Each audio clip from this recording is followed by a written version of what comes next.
Whoa, ho, ho! Welcome back, guys. How's it going? We're live again for the late night stream tonight. We're opening up a Gym Heroes pack. So we're going to say cheap and affordable Gym Heroes split. All right, that's new.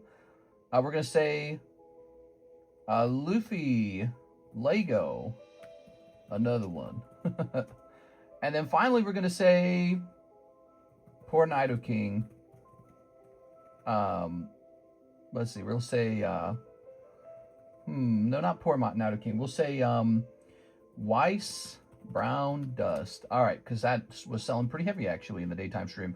So there we have it. Here's our new title for tonight. Let's go ahead and turn on the ads, which is part of our job. We got all these little things we got to do. So we're going to hit automatic ads. Hit save on that. How are you guys doing tonight? Hey, what's up, Jod? What's up, Mr. Cody Hodges? I just spent today relaxing. I relaxed all day today. What did you guys do today? Today was, what, Tuesday or something, isn't it? So this is a Tuesday. Oh, yeah, it's a Tuesday nighttime stream. Wonderful. Okay. So I believe I'm going to go over here and ping. Let's get this all good to go. All right.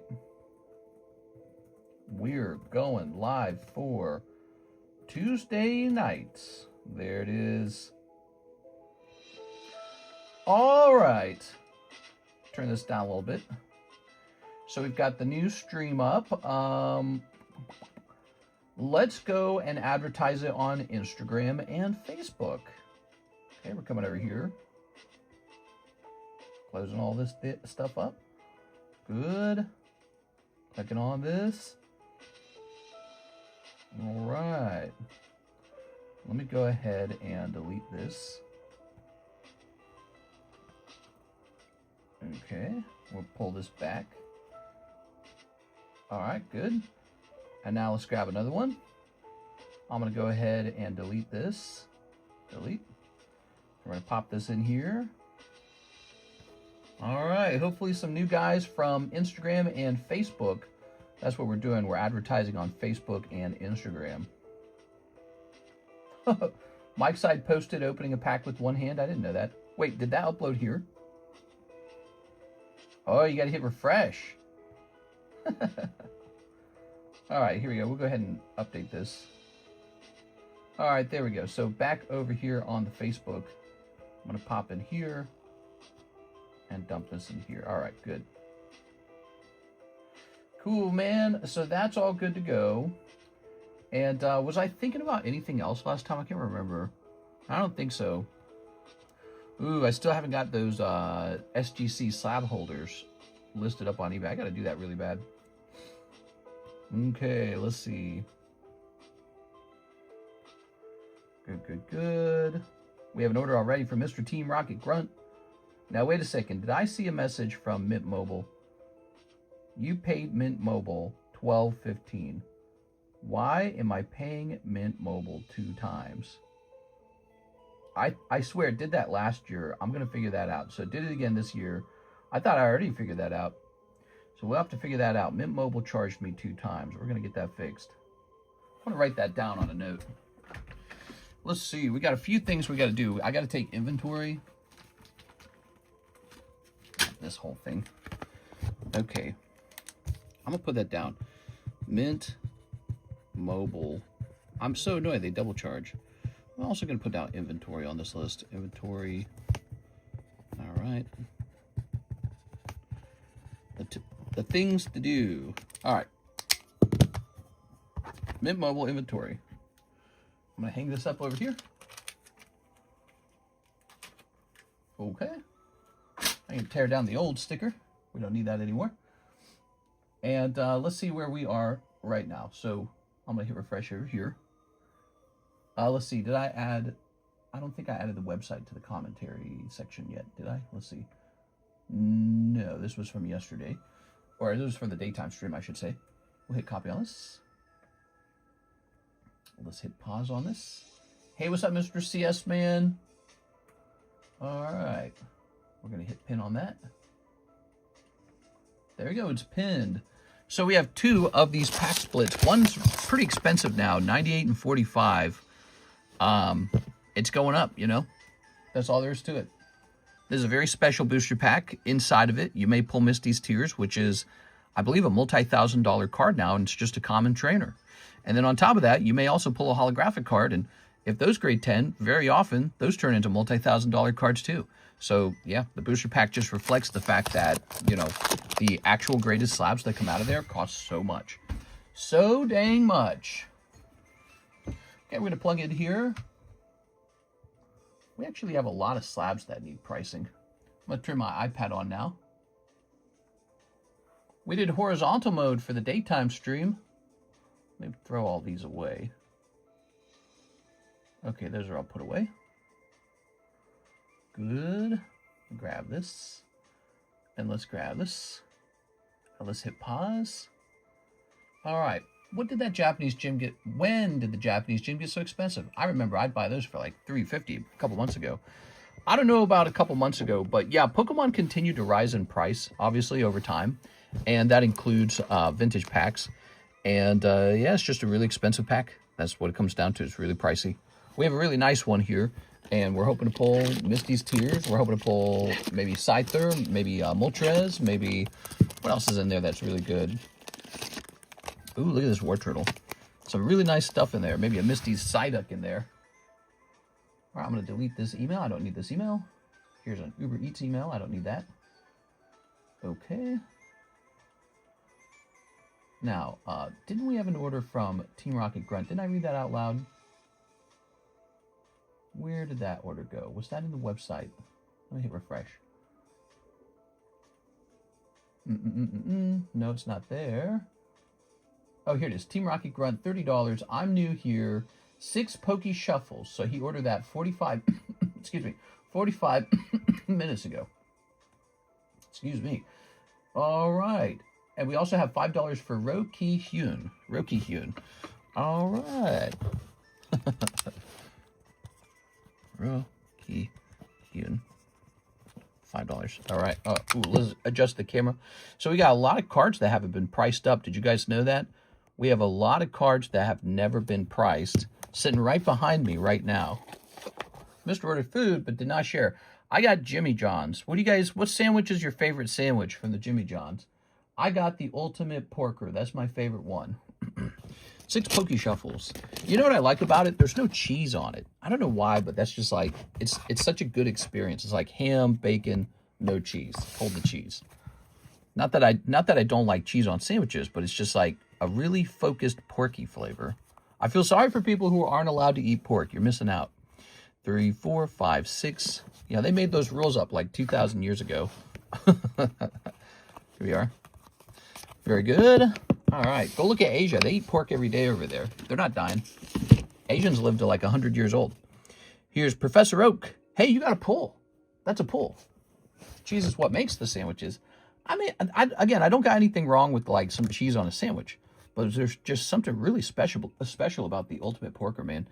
I like that one. And they always ask me, would you like to put cheese on it? And I always say, hell no, dude. No cheese on it. Pork is unclean. It says so in the Bible.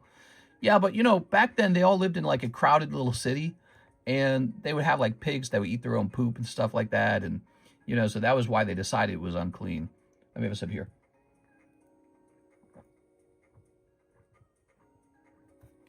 That's Old Testament. New Testament Catholics, they eat pork. New Testament Christians, they eat pork. So those are some old made-up rules. Someone made them up, just like all the other ideas. Let's grab Professor Oak. I bet, so he's a 10. It says P. Oaks P10. Is that right? What could that be? 026? Oh, this thing. I forgot about it. It's a trainer. So this is from the Japanese Classic Collection, and I almost never grade these. Almost never. These just go in a pile with the Hollow Energies. But I told myself, somebody's got to grade this someday. It's a lovely looking card, and it is a nostalgic card. I mean, look at it. It's in the style of the old base set trainer, so it's a very special feel when you look at it.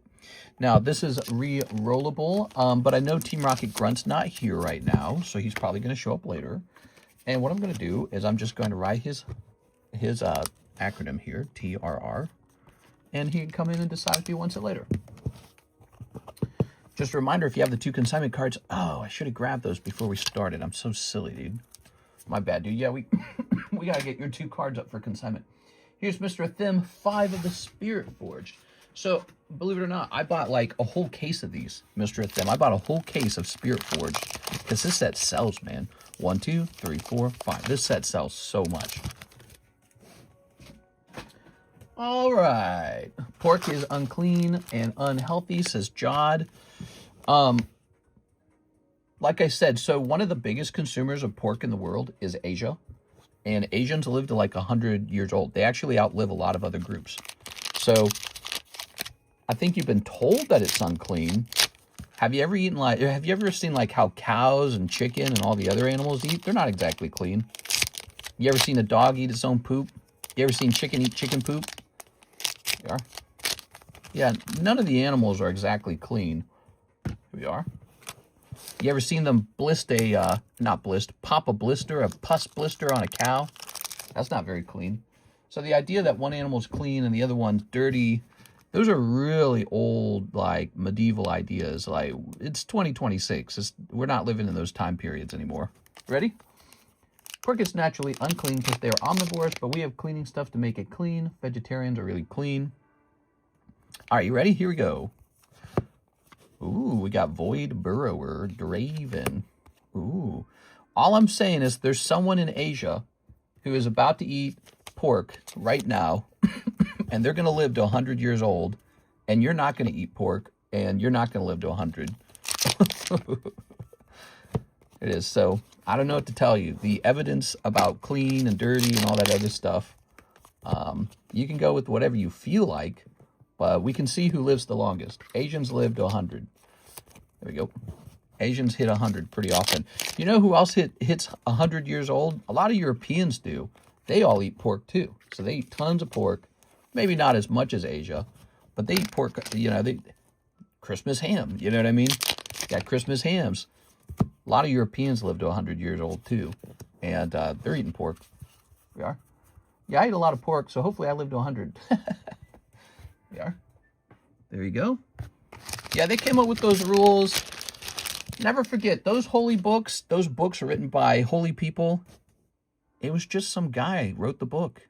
That's it. You know, God himself didn't pick up a pen and go into the book. You know what I mean? That didn't happen. It's just some guy. Like the Book of John or something like that. Some guy wrote the book. Literally wasn't God. And then they just came up with some rules 2,000 years ago.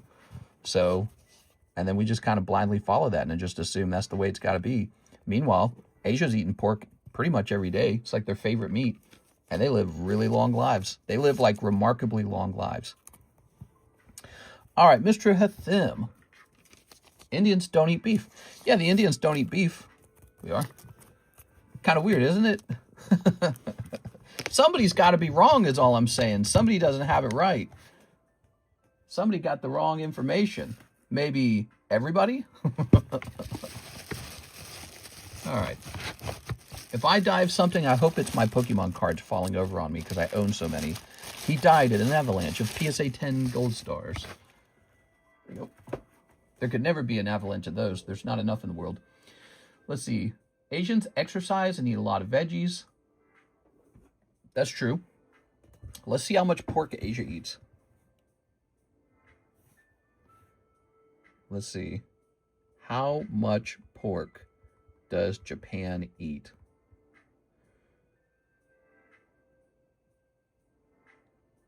Japan is one of the world's largest pork consumers, despite having a smaller population than countries like the United States. Total pork consumption, 3 million metric tons. That's about 53 pounds of pork per year.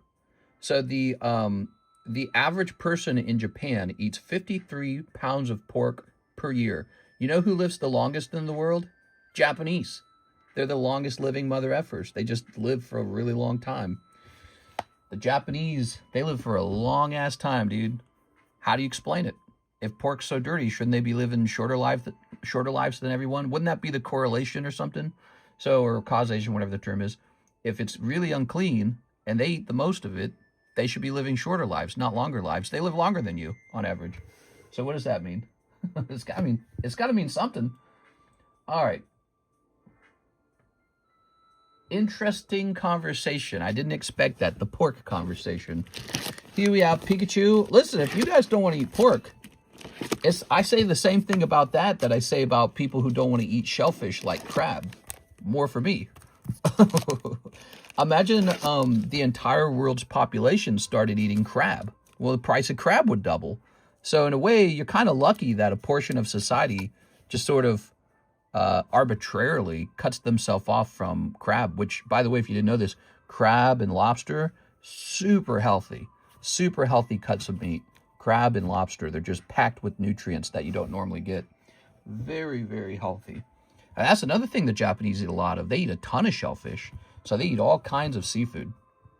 So these are these, haram, forbidden foods. And it's like, these guys are eating it and living a really long time. Just the data, it's the facts. Maybe they made a deal with the devil. Let's see. Ooh. What do we got here? We got Call the Jedi. Oh, yeah. So there's Yoda. Here's Ekans. Suicune. Holding... Wow, this card's amazing, dude. This one's really cool. Is this a refractor? Yeah, mini diamond refractor right there. See that? So this is a refractor, meaning that it was like the chase card in the pack. That's cool. And this Pikachu, he's more expensive, but he's well worth the money. All right, let's take a picture of these beautiful cards. Mr. Google the Blue Zone diet. There's a number of blue zones in the not the United States. There's a number of blue zones around the world. And they generally found a couple things about blue zones. They get plenty of exercise. They have lots of connections or purpose. And they eat well. And they tend to have like a pretty balanced diet. And some of them even drink quite a bit of alcohol, weirdly enough. You know how they tell you alcohol's bad for you too, which I don't drink alcohol, so I'm not shilling for it. But weirdly enough, some of those places drink alcohol and they still live to 100. So maybe it's genetic. Maybe the alcohol is like a de-stressing mechanism. Maybe it creates good times. Like maybe you hang out with family and friends while you're drinking. There must be some trick to it, right?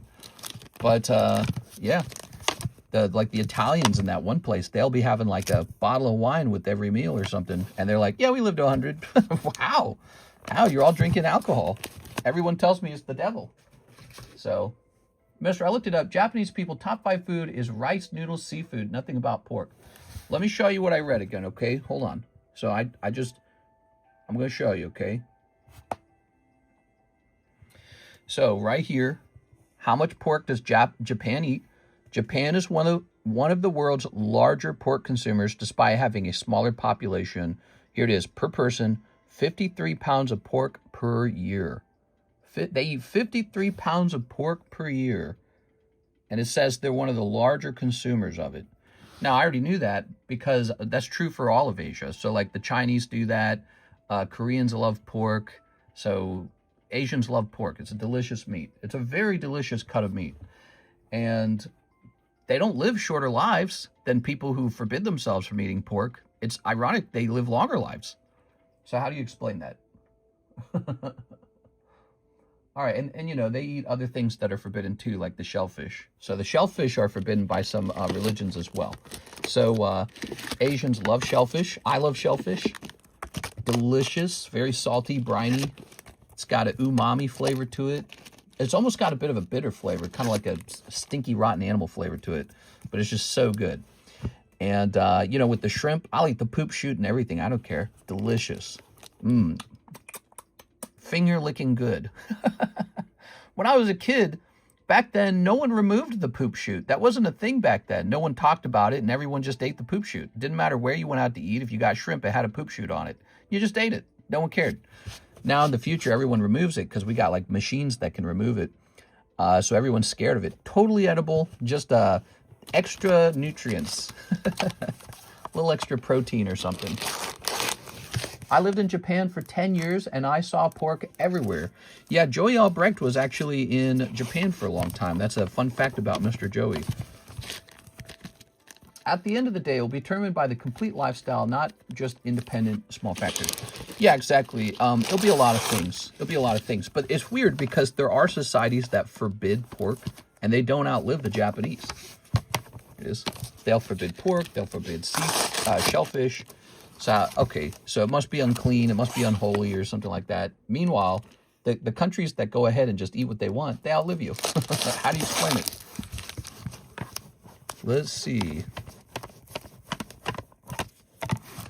Move this over here.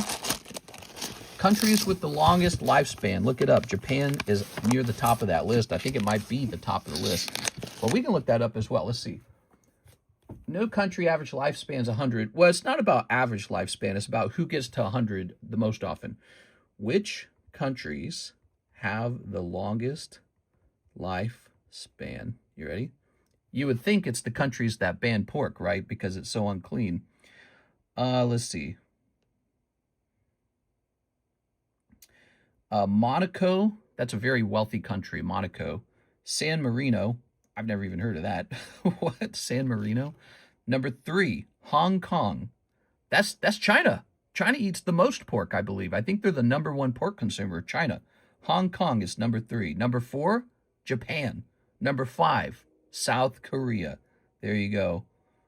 All countries that eat pork. Crazy. All right. Finger licking good. Here's Squirtle. Here's Giratina. Here's Scizor. Here's Rocket Pokeball. We're just taking some pictures here. Welcome, guys, to the late night stream. It's me, Mr. Cardconomist. We just got started. We've got a new pack split, the Gym Heroes pack split. All right, let's take a picture of this. America's not on that list? Hell no, bro. No, America has a pretty bad lifespan of 75 years. However, if you were to just judge America by like Hawaii, which is surprisingly pretty Asian, or if you were to judge America only by Washington, D.C., New York, New Jersey, California, then their lifespan is much higher in those places. So you got places like West Virginia, and it's dragging the average down. So America's average lifespan gets mixed in with parts of the country that are very unhealthy. Very unhealthy. All right. Well, shucks. All right. Isn't it crazy to think the average lifespan for males in America is 10 years shorter than a lot of other countries? Oh, sure. I think about it all the time.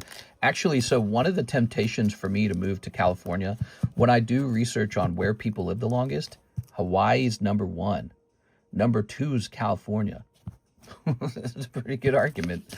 Now, maybe that's just because rich people move there and they can afford every kind of healthcare under the sun. That could just be it. It could just be a healthcare kind of thing. Or maybe they go out more. Maybe they go to the ocean. Maybe they go swimming.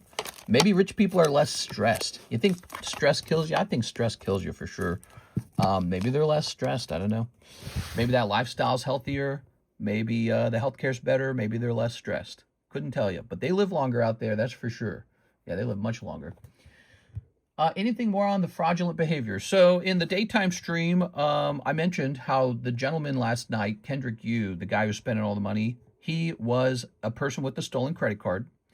And so all that product is now my product. Look at all these great cards I opened for myself. Here they are. I'm going to be filing a police report and just gathering evidence and not really rushing it. So I haven't done it yet, but I'm probably going to eventually file it, maybe like in a day or two. Today I just relaxed. I didn't really think about anything. Carrots and I just had some sandwiches. We laid on the couch. We watched some. Look at this. He actually got some cool pulls. Or I should say I did. Glaceon. The problem is some of these are not grading 10. They're definitely grading 9. This guy may be a 10. Boy, it would help if he was. But we won't know if I can truly make that money back. One of the nice things I realized, so it's pretty frustrating to experience that as a card shop. It's obviously not the first time that's even happened. This is like the 3rd time, I think, in 7 years that a large chargeback has occurred, where it's like somebody did some kind of mean trick or whatever it might be. But it's, you know, it's happened a couple times actually. So it's weird. It's like a cost of operation. You're just kind of anticipating something like that happening down the road. 2025 was definitely better. So 2026 is no good. Kendrick was using a stolen credit card. That's right, Mr. LaFlame. That's why he was spending so wildly. I got to talk at length on the phone with the guy whose credit card was stolen. And, I don't suspect him of working with this other guy. He actually told me that the credit card's limit was 15,000. So that explains that part. And then, you know how you can kind of tell card collectors have kind of like a tone in their voice. They have like an age, they have a nerdiness. This guy sounds like an old, he doesn't sound like he collects Pokemon cards at all. You can just tell he's too much testosterone or something. You can tell he's not a collector. I don't know how to describe it. He just sounds like, like he would be embarrassed to see people in a cosplay or something. So now that's just a judgment of mine hearing him over the phone. But I'm telling you, we talked for a little while. He's going to be sending me some of information on his side, and I'm going to be filing a police report with that. And he sounded too, I don't know, like too mature or something. It's like too old. I don't believe he was involved. And he was talking about how, I was like, well, so how do you think the credit card got stolen? And he's like, I don't know, maybe he just bought it off of the internet or something. And so I don't know, I'm not sure if that guy's involved at all. I don't think he is. I strongly suspect he's not. He doesn't have like the cadence in his voice. There is a certain sound to people who like anime, Pokemon card collecting, video game playing, all that kind of stuff. There's a sound to it, right? And he just didn't have that sound in his voice. He sounded like some mature guy with 5 kids who has no clue what's going on. You know what I mean? All right, that Trico trade break go yet? Not yet. There's still time to get into it. I feel so bad for you, mister. It's pretty, so I looked at some of the cards he pulled, and I should be able to recoup some of the loss, not all of it. And, you feel pretty salty about that at first, but I was really surprised by all the outreach by people. A lot of people came and, they mentioned, they were sorry that it happened. And so there's just a lot of nice, there's a rotten apple, but there's a lot of nice people too. And so we're fortunate enough to just know a lot of nice people in our group. It's just how Pokemon cards have been lately, haven't they? Pokemon cards have been nuts. A lot of theft, a lot of crazy scalper videos, people knocking kids over, vendors stealing from vendors, like a gunfight in the parking lot over, who's going to get to the vending machine first. It's been pretty wild. And I've experienced problems with Pokemon cards multiple times. So none of this is a very big surprise to me. The good news is I've got tons of product, man. I'm kind of pokey rich. So he opened up a lot of XY, right? Did you notice that? So a lot of the cost was XY. I've got cases of all those products. So all the products he opened last night, like I have cases of Evolving Skies. He opened I think 15 packs or maybe 10 packs. I've got cases of that product. I've got cases of Ancient Origins. I've got cases of Roaring Skies. So I've got plenty of product. I'm not out of product. So from a business functionality point of view, we're actually we're doing very well. I'm a very fortunate person. And so the other side effect of having, sort of like a fraud done to you, a scam, you feel, it makes you cynical. But all the people reaching out and being nice about it, it does help because it reminds you that's just kind of how the world is. It's just like that's part of being in a group. That's part of being exposed to the world is there's bad apples and then there's actually quite a lot of good apples. So a lot of people here would never do anything like that. They hate to see it. They know, if they were in the same shoes, it would be awful. They don't want their family members, their friends, anyone they're related to being attacked like that online if they were ever running an e-commerce business or something of that sorts. It's anytime you hear about someone getting mugged or robbed or anything bad, So we're going to be okay. We'll keep selling cards and we'll earn that money back over time. And we'll grade up some of these cards that are open anyways. He obviously didn't get the product. It didn't get shipped to him. And then last but not least, we got to file a police report no matter what, because if he was really smart, everything about him is fake. So all the information I got online about him was fake. If that information was not fake and it gets handed off to the police, I think he's in a lot of trouble. You can't just steal a credit card and do a giant transaction like that. It's super illegal. It's weird. He didn't steal. He didn't manage to steal, but he caused losses. He caused damages. So he did a pretty serious damages. And that's a crime. He's a criminal. If he gets found by the police, if they're able to track him online somehow with whatever tools they have, he's toast. So I don't know why anyone would risk that. Maybe they're very young and stupid, or why do criminals ever do criminal acts? Does it really pay? Maybe it pays sometimes. All right.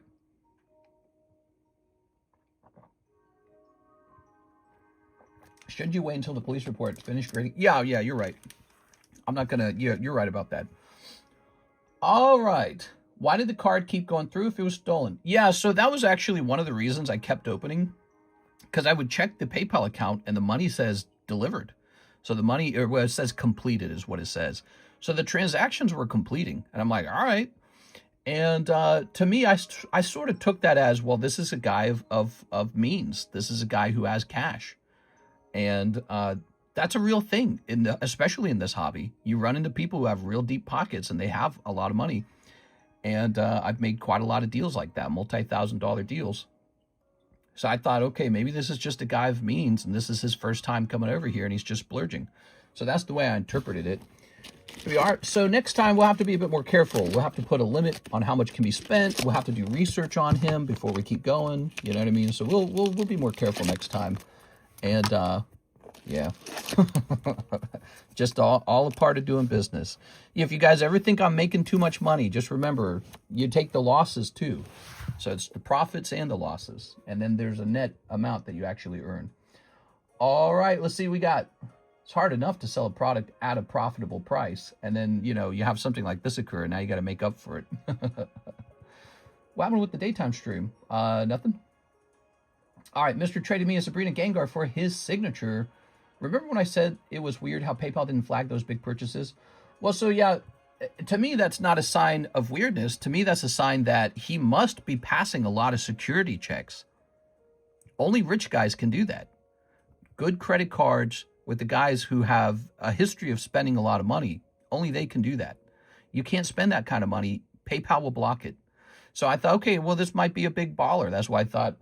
And why would I think that? Because I've actually seen that before. All right, so Alexio Alvarez, one in the OP break and one in the pack split. You got it, man. One piece break and pack split. Oh, the big pack split. You're going in. Damn. All right, good luck in there. There's some seriously big potential in that pack, but it's at a high price, obviously. So it's going to hurt if you miss. Anyways, you know, in the light of this bad thing that's happened, you know, it's also a moment to kind of reflect on how fortunate I am to have a lot of friends. And for people in the Pokemon card community who don't agree with that behavior, they see it as destructive and chaotic and uncivilized and just a terrible thing. So there's a lot of good people in the world. You can't forget that. We are, and again, if we just keep working, if I work every day for a while, all that money will be earned back. It will take a little while, but I'll earn that money back. We are. All right, here's Monkey D. Luffy. Credit with big purchase, it doesn't matter, but with debt, it really matters because that's real money, not IOU money. Yeah, that's a good point. Hey, what's up, Space Knights? Okay, one spot in the big pack split. Here we are. Alexio Alvarez. There we go. Good. Haha. This is called the cheap split. It's in the cheap split holder, so I'm just going to run it in there, okay? Obviously, it's not very cheap. All right, let me put these back over here. Good. A waifu collector would never do that to you, mister. That's right. Waifu collectors are generally just randy, lonely men who want to have a bit of fun. One Ascended Heroes. Okay, one Ascended Heroes. So we have the first person in the pack split. It's a $98 pack split. It's actually larger than the 151 Charizard. By the way, did you guys notice? So 36 packs of 151 and a Charizard pops out, right? But we flipped it over and add white corners. So I was talking about this break, about how efficient it is to actually acquire a Charizard. Costs about this, I think it costs less than two packs of 151 at $60. But you're getting a real shot at Charizard. But not just that. Like, he's guaranteed there, right? He's definitely in here. 1 in 36 odds. But not just that. He's already graded. And he's already graded 10. Tremendous. All right, and then here's this beautiful. Yeah, we'll be all right, guys. Let's go ahead and snip this for Mr. Alexio. Did I win some kind of card yesterday? Says CS Man. You did. You did, didn't you? You were the guy who got the Everyone was jealous because you pulled this. There it is. Here it is. One Piece. It's Luffy. Here's Haunter, Miss Magus. Dang, mister, I'm sorry about that, man. Yeah. Still, you know, it's funny. It doesn't even top the worst thing that ever happened to me. Bryant Lewis was the single largest chargeback, and I think it was like 21,000 or 23,000. I can never remember the figure anymore, but it was over 20,000. That was the biggest one ever. It was Bryant Lewis. Bryant Lewis. All right, Alexio. So, funny enough, this is still smaller than the worst thing I've ever experienced. Here we are. Mister, do we start you a GoFundMe? You don't have to do that. You don't have to start a GoFundMe. But what you could do, take a spot and a break. If you feel like you want to donate $5 to me or $10 to me, just jump in a break for fun. I'll make a little money anyways. That's how they work. And you might pull a big card in the meantime. So, you know, there's an upside to it for us both. All right, now, let's see what happens. What I could do, I thought of doing this for fun, so I could sign some of the Pikachus. There's some, I don't know where they went. Oh, no. I don't want to do that, right? People keep saying it's like evidence or something. Well, let me talk to the cops because they might actually not care what I do with the stuff. But I could take some of those Pikachus and sign them, and you can have a Pikachu from when this event occurred. It would be a really funny thing. Yeah, let me put this back. Can you tell us the Bryant Lewis story? Bryant Lewis, he's a guy from Atlanta, Georgia, and he was just going crazy deep for like 3 or 4 months. Actually, CS-Man was there. He was there when it was happening. It was Cosmic Eclipse time period. CS-Man was there, and another guy kept going deep called Bryant Lewis. Well, it turned out all of his orders were pending orders, and he ran up $21,000 of pending orders before I ever caught on, and then none of them cleared, obviously. So I got none of that money. So I contacted him and let him know what happened, and he acted like he had no idea. He gave me his social security number. He gave me his an image of his license because I made some pretty serious threats. And then he ended up paying back like $5,000 of that in cash. And then after that, he just gave me all of the cards he had gotten from me. And after that, he stopped making payments, but I also stopped pursuing him. I said, I don't care at that point. So he returned a lot of his Pokemon cards to me. I think just about all of them that he ever got. And then he didn't try to pay it off anymore. But I was trying to recuperate about 15,000 from him. So, you know, if he had run up about 21, I was trying to get about 15 back and to cover my true costs. So I got about 5K back, and then I got all his cards. I ended up grading those and selling them later, and so that also got me some of the money back too. But I don't think I broke even. I think I did lose. All right, I remember this. That's why I don't bootlick every big spender, XD, maybe except LaFlame. There was another one, if we remember correctly. Was it Tiffany? Yeah, there was a fraudulent, there was a kid who had a credit card, and they managed to run up about, it was like 3,000 or 4,000, and then it all got charged back. They claimed they weren't authorized to spend that money. It was a child spending the money. All right, guys, the queue is open. We're ready for some orders. Let's go ahead and get some cards priced. Yeah, I've had a variety of experiences very similar to this. There we go. Mister likes my money. You like my Pokemon cards. I think you got a better deal than I did. I mean, if you think about it, with like the Dark Charizard, I'd have been better off not selling that to you. I think you got that for like, what was it, like 8,000? But it's like a $20,000 card now. So you're the winner. You did quite well. Here's Vaporeon. All right. Him and I were going deep into Cosmic that time. Jesus. Yeah, all those transactions he did, box after box after box of Cosmic, all fake. And that was when I learned about pending orders. One day you learn about pending orders. Look at all these getting 9s. So sad. Wonder how these got 9s. I never trust PSA anymore. I always just assume, I pretty much assume that PSA might have graded a card wrong, because I've now successfully regraded quite a few PSA cards into 10s. Or like a PSA 6 into a PSA 9, that kind of stuff.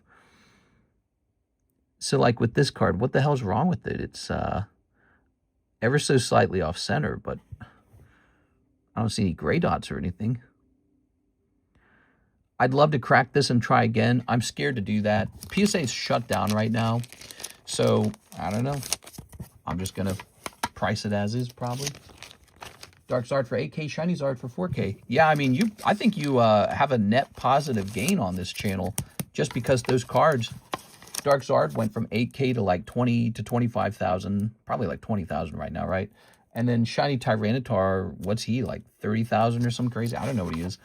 But so you're probably net positive from this channel just from using Slab Away. That's a pretty remarkable story if you think about it, guys. Slab Away helped some people really make a lot of money. Here's Diglett. All right. At the time that I got you that Dark Charizard, you know what I did? I think I bought 2 of them off of eBay. I bought one for me and one to Red Label Consign. And that was the right move. But basically what I was offering was like, it's like a loan, isn't it? It's like I'm offering you a loan to be able to buy the slab alongside with me within 1 year. And I get some percentage return. I don't really know what it comes out to. But, man, when it works, it works. You win, I win. Here it is. I think you won a little more than I did. Here's Diglett. All right. Do you have any of the Muck poker cards for sale, graded or raw? Muck, huh? I might actually have a Muck. Didn't I have a Muck in here? That's so crazy you're asking for a Muck, because I swear we had one in here. This round of grading, I really graded a lot of things. And I graded some things I normally wouldn't. So I graded a lot of poker cards that I normally ignore. And I believe Muck was a Muck. Oh, here it is.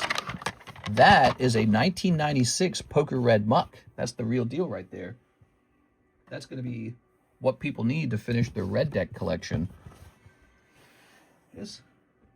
But I've got to tell you something. He's probably a little pricey. Let's go ahead and save him. He's probably $400. Even without looking it up, he's probably $400. Okay. The more expensive cards were the best investment. Maybe. I mean, modern cards did well too, didn't they? I mean, think about Umbreon VMAX. He was only $800 at one point. Isn't he like $900? Or I'm sorry, isn't he like $5,000 now? All right, so you're in trouble with this guy because he's pop 6, so he's definitely going to be like 400 if we can even find one. All right, let's see. Seems like a lot of poker cards, no matter what they are, they're getting priced around 400 at this point. Let's see, poker. No, that's so annoying. Poker. Playing. Book. Okay, so here we are. We don't want auction. We want buy it now. There's the silver version. Lots of silver versions. Here's a blue version for 300. And then there's just no more. So the blue version is 300. But I know for a fact people prefer red version. Let's see. There's a green version that once sold. There's a yellow version that once sold. There is no red version for sale. And there hasn't been one sold in a while. So I'm just going to ask the full 400 on it. Here's a fun fact. When I played Pokemon Red and Blue, I really liked Muck. I liked both Muck and Weezing because they were rocket Pokemon. I thought of them as like bad guy Pokemon. There we go. So that was a lot of fun for me as a kid. All right, let's see if we got any orders in the queue. Welcome, guys. We got the live customs. We got the Poke Shuffles. We're pricing up slabs. You know what we really need? We need new gym breaks for sure. We haven't had a good gym break in a little while. Here's Mr. Robert. He says, have you thought about going website only and only accepting debit? No, I don't think we'll do that yet. Maybe one day we'll do website only. But right now, a lot of people still prefer to pay direct through PayPal. And I like that option. Besides, you know, you're just taking options away. And he was using the website. He was using Google Pay through the website. That's what he was using. Here's Kara Nichols. 1 box of Sneaker Bunko Volume 2. I have a bag. Okay, Sneaker Bunko Volume 2. Let's go looking for that. Do I have it in the room with us? That'd be nice. Yes, here it is. Sneaker Bunko Volume 2. Let me just move this to the side. Here it is. Kara Nichols. This stream brought to you by Kara Nichols. How's life going, Miss Kara? That's why I always liked Muck. Plus actors in the anime. I sent you Nofi ZELLE. Ooh, ZELLE. ZELLE's good. I like ZELLE a lot. With ZELLE, you guys get a chance for a bonus giveaway. So there are actual bonuses for using ZELLE. Is anyone in the pack split? The new pack split, Gym Heroes, is $98. There is now one person in there. What a pricey pack split. Very serious. All right, here it goes. So, let's see what we got. Sneaky Bunko. Boy, do we have a lot of this. I've got a master case. 3 cases inside. There we are. We had to do a, imagine we did a case break of a master case of Sneaker Bunko and then open the whole thing. Ready? Ta-da, that's cold. If I win, can I keep it sealed? Oh, hell yeah. You can do anything you want with it. I don't give a... Yeah, I don't care at all. What do you think? A whole case break for the case. We would only need about $7,000 to come in. All right, so you like those high school girls. We got to find how to check for those after we're done. When you get to my order with the Trico's Trace spots, can you check how many spots I have in total now? Yeah, I'd be happy to check that for you. Hey, hey, there you go. Little signature popping out. This guy in armor. He's not exactly a waifu. Okay. Waifu popping out for you. That's good. You get this promo too. All right. Here's a holo.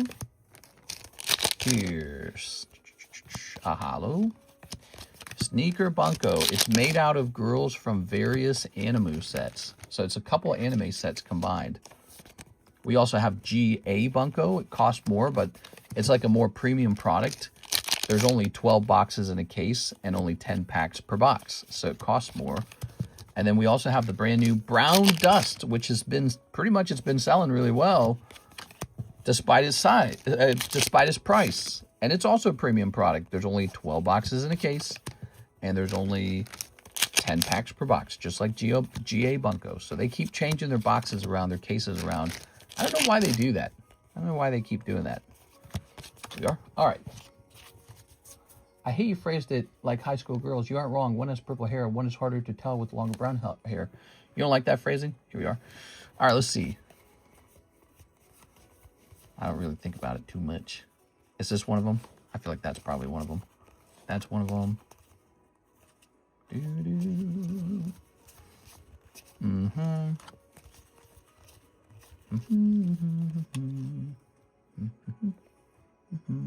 I don't know how to tell. If they're not wearing their school uniform, I don't know how to tell.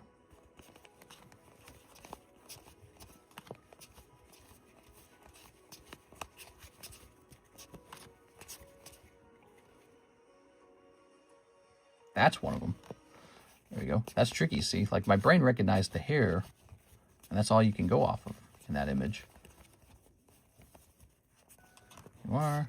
All right, so I'm doing my best here. All right, thank you very much for that box.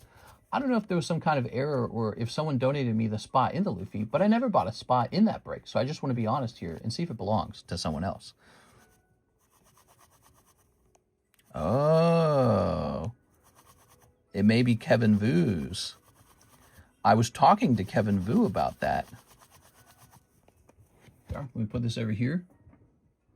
CS-man. What are you doing, bro? You're giving up your Luffy card a little bit here. Let's take a look.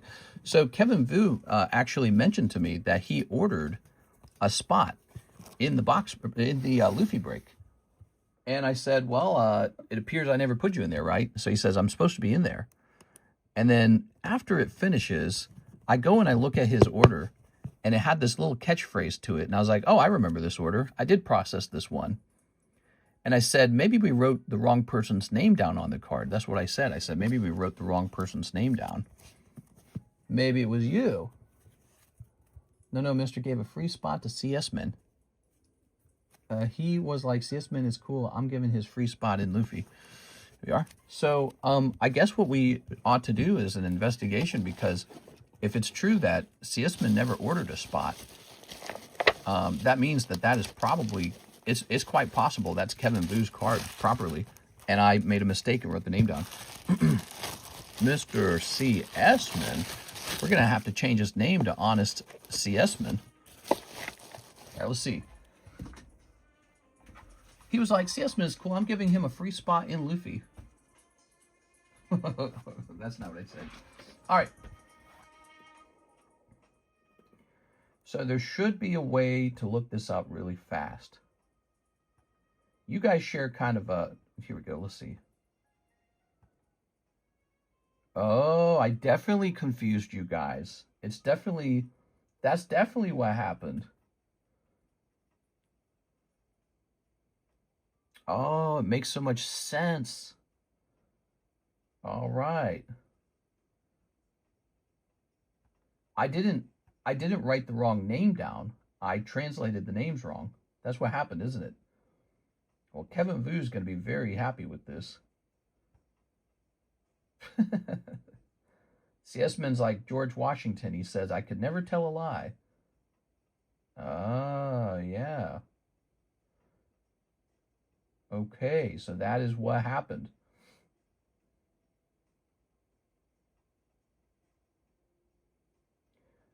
I confused Kevin Vu with C.S. Man, guys. Surely it's Kevin's card. Mister doesn't even drink, so it's the sleep deprivation. Oh my gosh, can we run it? Can we run what? Well, no, it wouldn't be reran. The card that got pulled is the correct card that got pulled, but it wouldn't go to C.S. Man. It would go to Mr. Kevin Vu. So, okay, so is Kevin Vu here? He's going to flip when I tell him this. I know what happened. I confused Kevin Vu as C.S. Man, which is possible to do that because C.S. Man's a nickname. Let's see. That's almost certainly what happened. Like I said, when I was looking at his order, when I looked his order back up, I'm like, I didn't miss this one. I processed this one. So I was like, so then what happened? What went wrong? I speculated at the time that maybe I was just looking at someone else's name on the screen or something like that. Yeah, I was sitting there mulling it over, and I'm like, okay, so did somebody get a free spot in the break then? That's what I was thinking about. I was thinking about, did someone get a free spot in the break? They did. It was CS Man. He got a free spot in the break. All right. CS Man's like, I didn't order that. I don't get in One Piece breaks ever because I don't even know what it is. You know what's so weird about that, CS Man? When I put your name into the break, which I remember doing that, I said, it's so strange that CS Man's going in here. He never buys One Piece. And I thought, I was thinking about that conversation you'd had in the past one time with like Sarah Dusenberry, where you're like asking about it. You were asking them, is it any good? But you've never been in a One Piece break. And I thought, maybe you just felt like it this time. You know what's crazy though? Think about this for a second, CS Man. Had you actually bought this spot, that would be you pulling that very valuable Luffy. But you're right. This is Kevin Vu's, and you were very good and came forward about it. Maybe Kevin Vu will give you a tip or something. Maybe I'll give you a tip. Let's see. So I'm going to email him so that he knows what happened. Give me a second.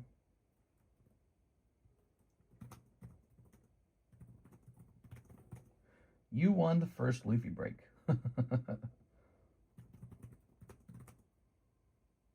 Yeah, he'll be needing to be taken out of the second break.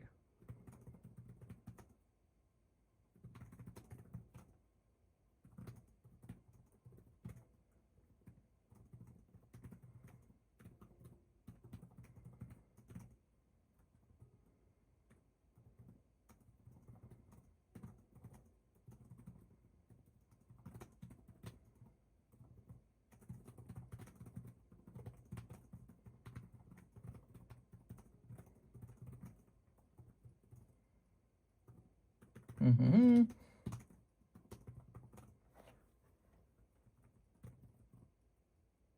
Congratulations.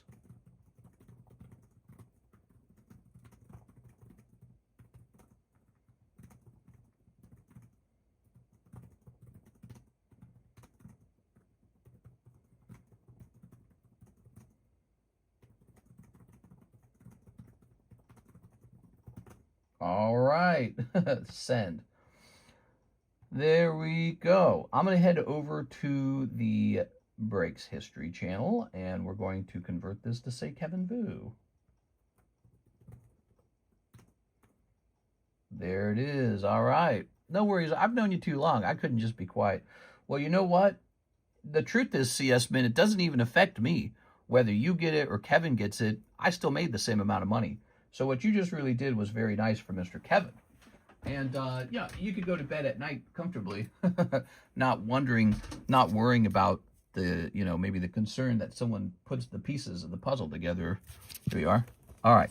So I just told Kevin that this is his. You did a good thing.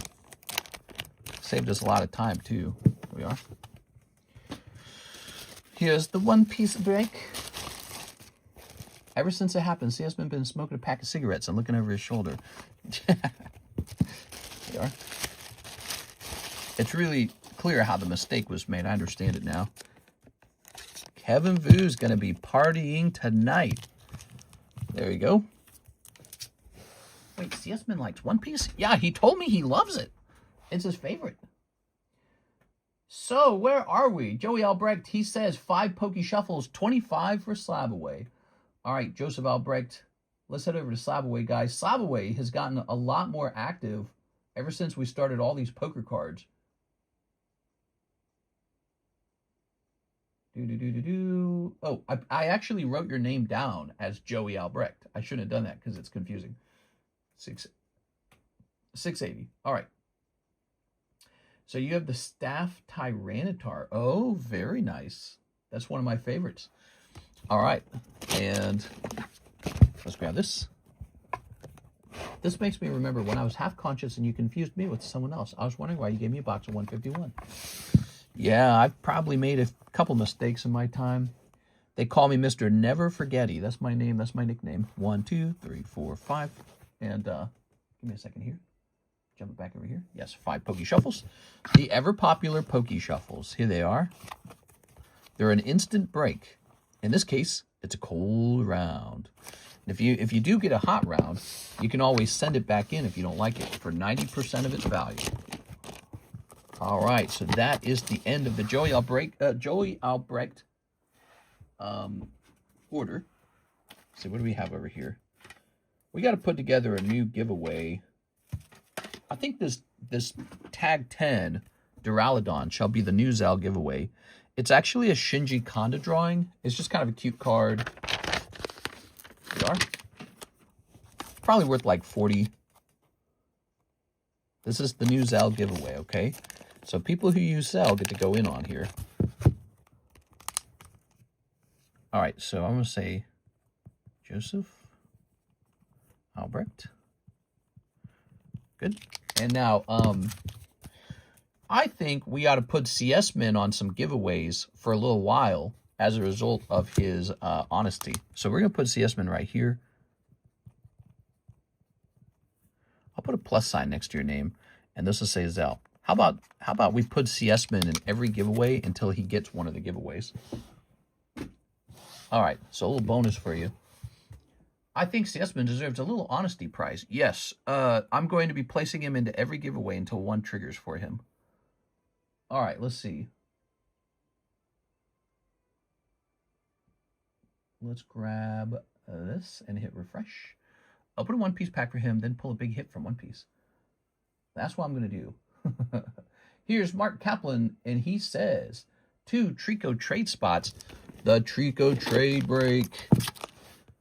Oh, man, we gave this guy so many spots in the Trico break for, like, his yellow border bulk, and he wasn't even real. I remember actually thinking about how fast he agreed to those trades. He didn't want to keep any of the bulk, and I remember thinking, he just must not care for them. Now, of course he doesn't care for them, because he doesn't care about anything. Here it is. All right. You said you had 3 masterclass cases of Sneaker Bunko. How much are they? So it's 1 big case with 3 sealed cases inside. And I can't remember. It's like 7,000 or 6,000 or something like that. Here it is. It's a lot. It's a lot. If you want to buy from me, I would love to sell it to you. I don't know if you got the money for it. Frankly, I don't think a lot of people have the money for it because it's quite expensive. But you may even be able to trade for it, by the way. So if you had some expensive things on you that you can trade, I would love to get rid of that. Just sitting there. I'm a motivated seller. How many Fortnite you got left? We are running lower on Fortnite, but there's quite a few packs over here. Look, let me show you. See that? So, and then I think I've still got more in the Fortnite case whenever these run out. You like Fortnite? Fortnite's good. So, for Mr. Mark, we also need an Ascended Heroes, 2 Mega Dream, 2 Heat Wave, 2 KR Inferno. All right, you got it. 1 Ascended Heroes. Did YouTube take my dislike button away? Can you tell me how many total spots I have in that now? Right, you asked me to do that earlier. Let's take a look at that. Here's the trade break. It's this really cool break, a 60 spot break, $5 bind. So we got 1, 2. What do you guys think of that? Is that fun? I think it's kind of cute. Mark, mark, mark. What's neat is you can get rid of your junk cards to get into the Trico break. It doesn't even have to be junk cards. It could be nice cards. It could be anything you don't want. You got 5 spots. So your odds are, how does 60 divide by 5? 12. Your odds are now 1 in 12. All right. It's Fred. Let's open up some Ascended Heroes. Ascended Heroes. Ascended Heroes. One of the best-selling sets. I think you'll finally slow down when the 30th anniversary drops. May grab a couple more. I really like that card. All right, so what do we have here? I don't have the expensive card. I just have a $500 slab I've been trying to sell. That wouldn't be a case law. But if each box is 72, 5 boxes for $360 and then $140 cash. Yeah. I mean, if you have something you can trade in, that's fine. But I gotta warn you, if it's just a signature card, that's no good in the trade, I'm afraid. You know why? Because I can just open the cases and pull signature cards. So unfortunately, that would not work as the trade. Basically, I'd just be trading girl cards for girl cards. Well, I'm trying to liquidate out of my girl card holdings. I guess, in a way, it would need to be like Pokemon for girl cards. So I'm looking to make that conversion. I got too many of the girl cards. 2 Mega Dreams. Oh, yeah, Mega Dream time. Let's grab them. All right, we got 2 Mega Dreams here. Now, that's Mega Dream Japanese, right? 2 Mega Dream Japanese. I noticed you didn't mention that. 2 Heat Waves. Heat Waves. Oh, yeah, we were running low on Heat Waves. Such a great set. And 2 Korean Inferno X. Now, nobody's pulled the Charizard out of the Korean Inferno X, and I think it is definitely holding a Charizard because it's a fresh case. It's a PSA 10 signature girl card. Damn, yeah, I stopped with Pokemon because it's too pricey. So here's the problem. So for me, I'm trying to get rid of girl cards. I've got too much of a concentration of, like, Ascended Heroes, for example, right? And so for me, I'm trying to reduce the holdings on that. That's the reason the case is for sale. So if I traded your big card for, like, the case, then I'm not really liquidating. I'm just trading one for the other. Here we are. Let's see. At that point, a better trade would be you sell that card on eBay for cash and then just buy the boxes afterwards. Here we are. Snipping this. So you can still do that. You can still trade the cards in on eBay for cash and then just go buy what you want with cash. Snipping this. Snipping this. All right, you ready? Okay. Those cards don't sell for poo at shows, even in BGS 10, PSA 10. Well, you know, maybe the shows aren't, you know, maybe it's the wrong audience. Maybe most Pokemon card shows are Pokemon card collectors. So, I mean, they sell online. You probably got to post it online to get the maximum payment. Lady cards are hard to resell. No card shops take them, only eBay. Well, I mean, that's still a good sign, though, right? Like, somebody is buying them then. All right, now here's, again, like, maybe a lot of the card shows are mostly, you know, Pokemon card guys like myself. Here's Flag on these. Flagon. Here's, ooh, that's lovely. That Gyarados is lovely. And here's Misty's Lapras. Wow, that's fantastic. Okay, so far, so good. Last time I sold on eBay, it took 3 months to get my money. That doesn't sound right. Now, here it is. Mega Dream Japanese, right? Doing a little math here. Yeah, looks right. Okay. We've got Dragonite. Lovely. And We've got, ooh, dust docs. All right, we got a little dust docs here. Looking good. That's Japanese Mega Dream. Get these out of here. Okay. The slab is popped 25 on it, so I do wonder. There we go. There's a price for everything, you know. So like you mentioned that the girl cards don't sell, right? Well, if you lowered it to $10, it would sell. I guarantee you it would sell. So at $10, that, you know, big signature card, probably worth a couple hundred, it would sell. So I don't think that it's not that it won't sell. People aren't seeing the price that they want. But again, part of that could just be that you're not getting it in front of the right audience. All right, Mr. Mark. Maybe it's kind of an odd thing. Like maybe a lot of men don't go out into public to buy girl cards. Maybe that's something, you know, almost like looking up adult content. You don't really do that in public. Maybe you only do that from the privacy of your bedroom. Think about it. All right, so Mr. Mark, let's try to find your bag. You know, we ought to mark one of these MA boxes as the Mark box for guys whose names are Mark. Ooh, this is expired. That's expired. Okay. Got some expired bags up there.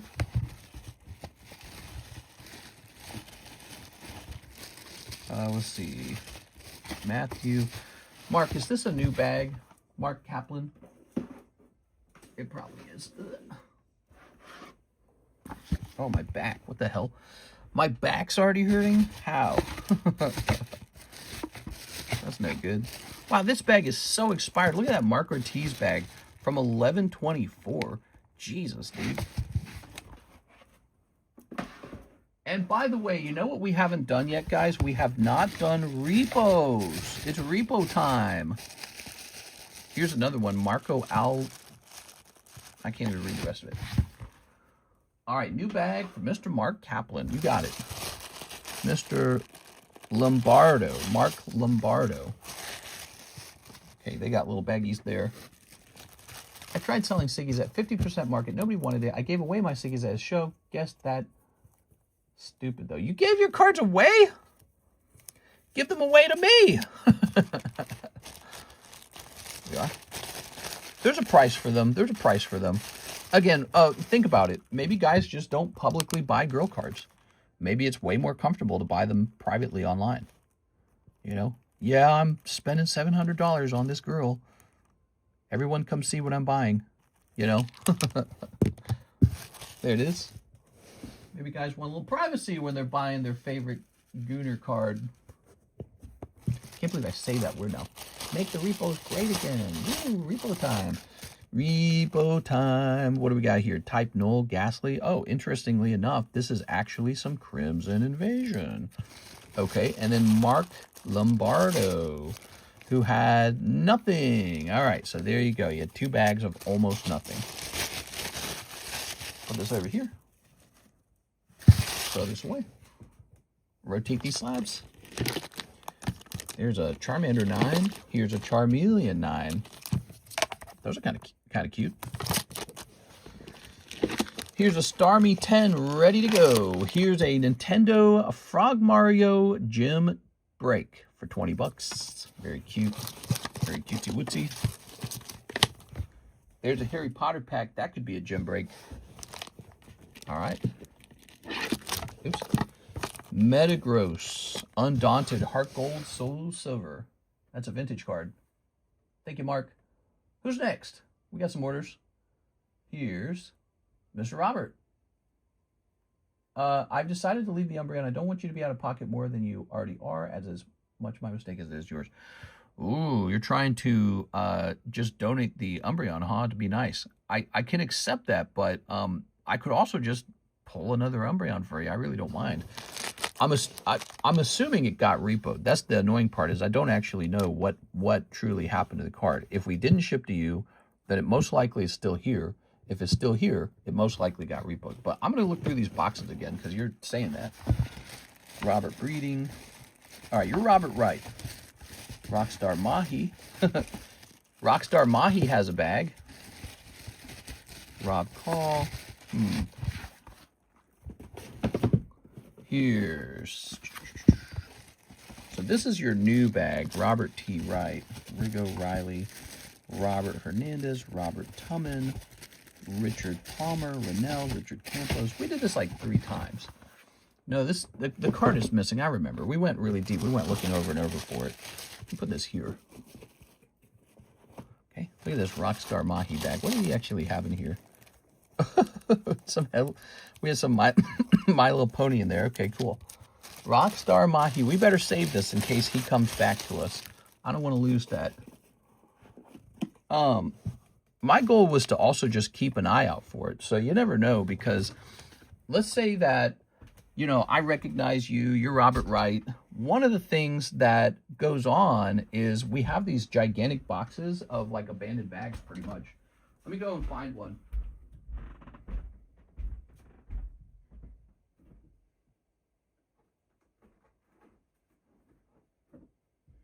All right, so here's a giant stack of black boxes, and I don't really know what's in here.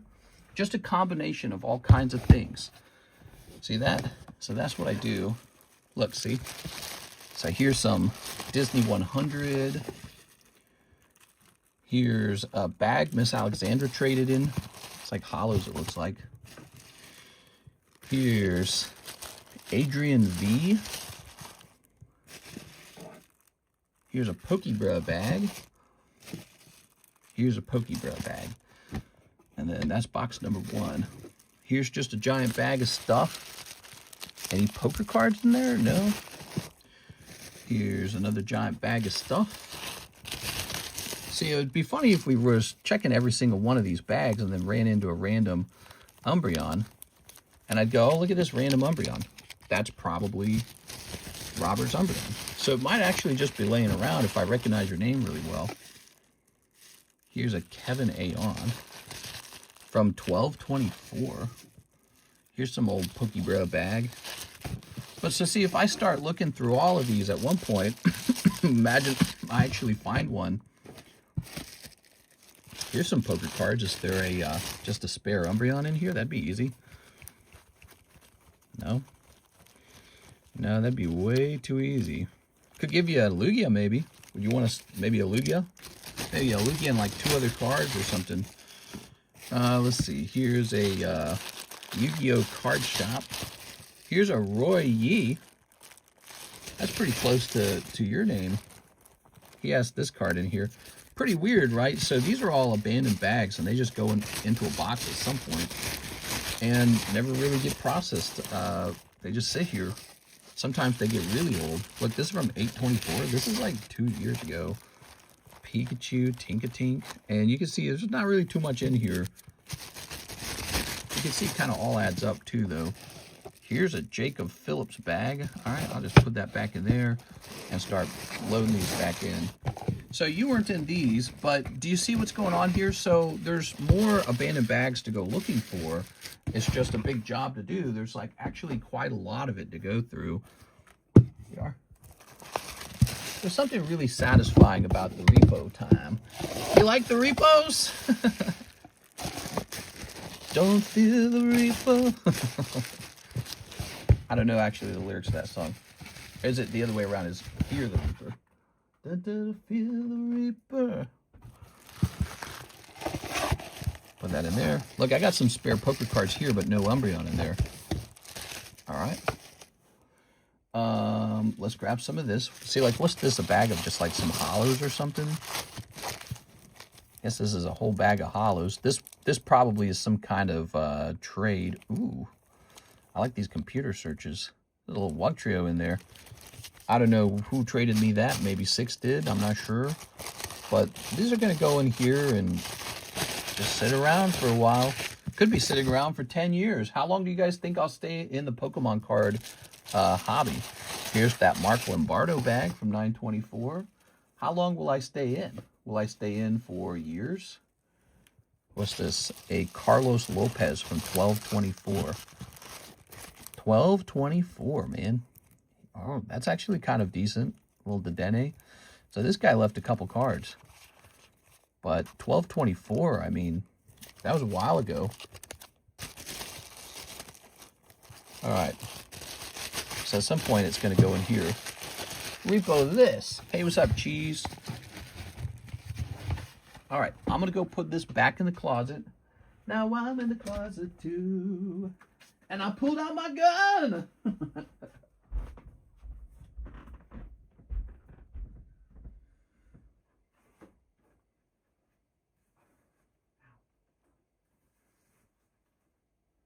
Okay, so we didn't run into you there, but you'd be surprised how many bags are like that. Like, look, here's a box. Oh, did my music stop? What is going on over here? I don't hear any music. Ambient snow. Here's another box. And this one's just sitting on the floor. Briggs, Thomas, Jesus. Here's a Zane. Look at this Zane bag. Zane Bayer from 1023. What was Zane buying from me in 1023? Thanks, Mr. Magician's Hobby. Thanks for coming in and saying that. So this guy leaves behind, oh, a couple of these Star Wars cards, huh?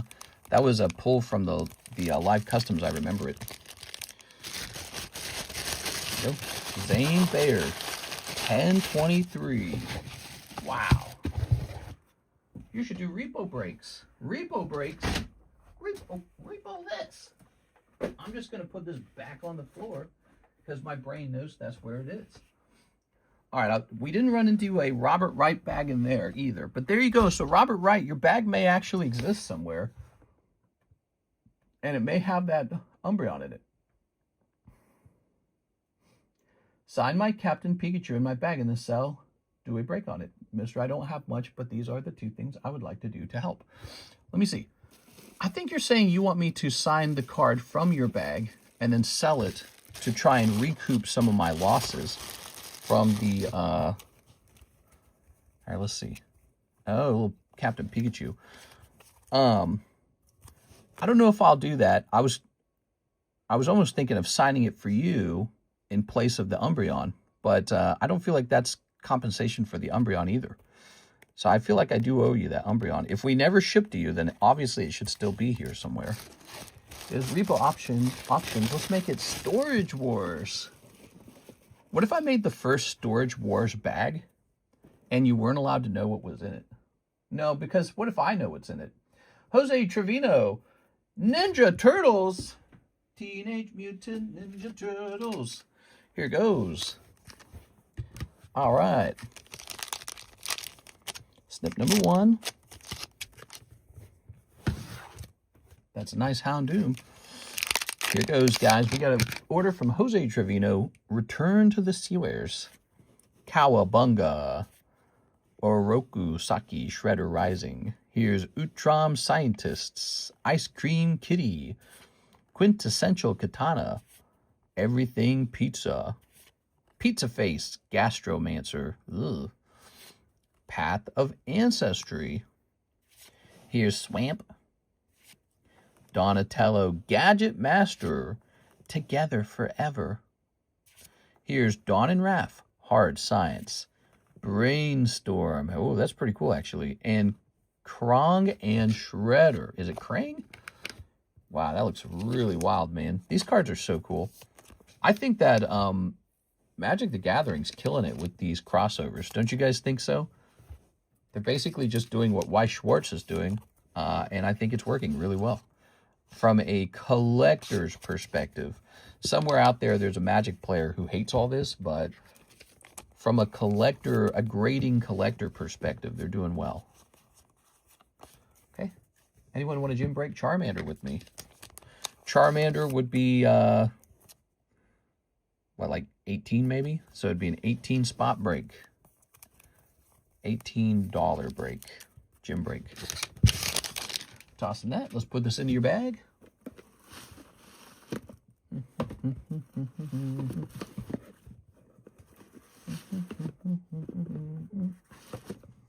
Grabbing this. Ooh. Jose Trevino. I need those pocket monsters. Repo auctions. Let's make it Storage Wars. We haven't hosted a Pokebra break in a while, a binder break. You guys remember the binder break? People just didn't want into the latest one anymore. I don't know. Maybe they didn't feel the value of it. They said, nah, that's not valuable enough. All right. I don't know what stopped it. Has anyone pulled the Gengar plushie? Yes, the Gengar plushie did get pulled, and then it turns out I had another one, and I put it into the box again. So there's another Gengar plushie in the live customs. It's a giant plushie, and you should have seen you should have seen the box that went out to ship it. So Miss Alexa shipped it in this gigantic box. It was really funny looking. Okay, Mark says he's going deeper. Another Trico trade spot. Here you go, Mr. Mark. Thanks, Mark. Appreciate it, man. All right. Mr. Mark. Tossing you in here. What do you guys think is the big popular set these days? Here you are. One Mega Dream. I have a Mega Dream. This. And 3 of the Korean Infernos. Burn, baby, burn. Korean Inferno. Set that there. Check out the new pack split if you haven't. We're still running Phantom Forces and Phantom Tax. And here's Gym Heroes. Whoa, scary. 1 person in there so far. Boy, you could even host a, you could not even host a gym break on that without it being a $50 gym break, basically. That's pricey. But let's take a look at the Misty's tiers to understand what that's selling for right now. Misty's. You have to understand why this pack costs so much. So keep in mind, Misty's tiers is a common trainer. So your odds of pulling it are pretty good. And there's a lot of them graded 10, so it's kind of a higher pop item. But look at this. On July 4th, Misty's tiers, a common card, sold for $2.3 thousand. Then 2.5, then 2.4, 2.3. This doesn't look authentic. 2.7, 2.3. Somebody, looks like somebody did get a good deal on this one right here, 1.7, 2.2. So this card is a $2.3 thousand card, and that is a common trainer that comes out of this pack. So here's the wildest part. Not only can you pull the Misty's tiers as a trainer, there's Misty's Psyduck, there's Lieutenant Surge's Pikachu, and you can pull all kinds of really clever holos out of this set. So a lot of holographic cards are in here, like Misty's Gyarados is in here. But also Rocket's Scyther, Rocket's Moltres. Those are some top pulls. So it's just this incredibly hot booster pack, and that's why it's not cheap to open. Ready? Opus 1 is the OG set. Were you able to add up how much was lost from the scammer? I was thinking about it, and maybe you could do like $1,000 limit for first-time buyers. Yeah, next time I'm going to be more vigilant. And, you know, it's the problem is you do run into, it's a rare thing, but you do run into big first-time buyers. And I thought maybe he just was one. And what I probably should have done, even though all the payments were clearing, I probably should have, here are some things that probably would have helped. If I took his phone number and maybe like tested it out to see if it was even a valid phone number. And then also if I took his address and tested it in ZELLE, I could see the kind of house it was. Although if you think about it, those aren't necessarily reliable systems either. So I don't know, maybe I could tell them you have to use ZELLE or something. Ultimately, at the end of the day, if you create a rule imposing how much a person can spend in their first time, you could miss out on, you know, potential lost sales. But then again, you can't get scammed, so it's a trade-off. Here we are, Pikachu. So I don't know what we'll do. I guess we'll, for now, we're going to be a bit more careful, I guess. Here's, unbelievable. What? It just comes out of one random pack. It was in the next pack. Mega Gengar. Whoa. All right. Look at you, man. Look at this. Are you guys jealous? Who's jealous? Wow. Mega Gengar. Easy. Light work. Want to check the back? Oh, yeah. That's grading 10, hopefully. It's looking real clean. Oh, baby. Are you guys jealous? I've watched so many guys open so many packs of Ascended. And Mark opens 3 packs tonight. Unbelievable how that happens. But it just shows you whether you go deep or whether you buy 1 pack. Everyone gets a shot. So even 1 pack, even the next pack could be Mega Gengar. In the Phantasmal Flames, the next pack could be the Charizard. In the Destined Rivals, the next pack could be the Mewtwo. It's just rare. It's like inconceivably rare, but it happens. It really does.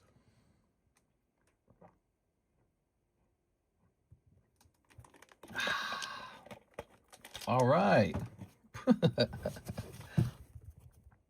So I'm gonna put this over here. Wow, perfect centering. That's why I said when I flipped it around, perfect centering, clean corners. This guy just made money. You just hit a jackpot tonight, dude. Mr. Mark Kaplan, you just hit the jackpot. All right, sleeving this up. What do you think of that? About that, Mr. LaFlame? How many packs of this have you opened? Have you opened any packs of this? Looking great. Really nice. All right. How about the Korean Inferno? Are we going to pick up a Charizard as well? Let's see.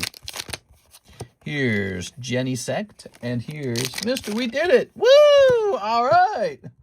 He's excited. Mom, get in the room. Look what I did. Are your hands shaking? Some people tell me that their hands start shaking or they start sweating. Their heart starts beating faster. Very, very, very fun.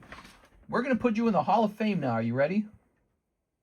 So you have made it into the Hall of Fame in our channel. We're going down here to a channel called Live Alert, Shorts Alert, Food Review. Where is it?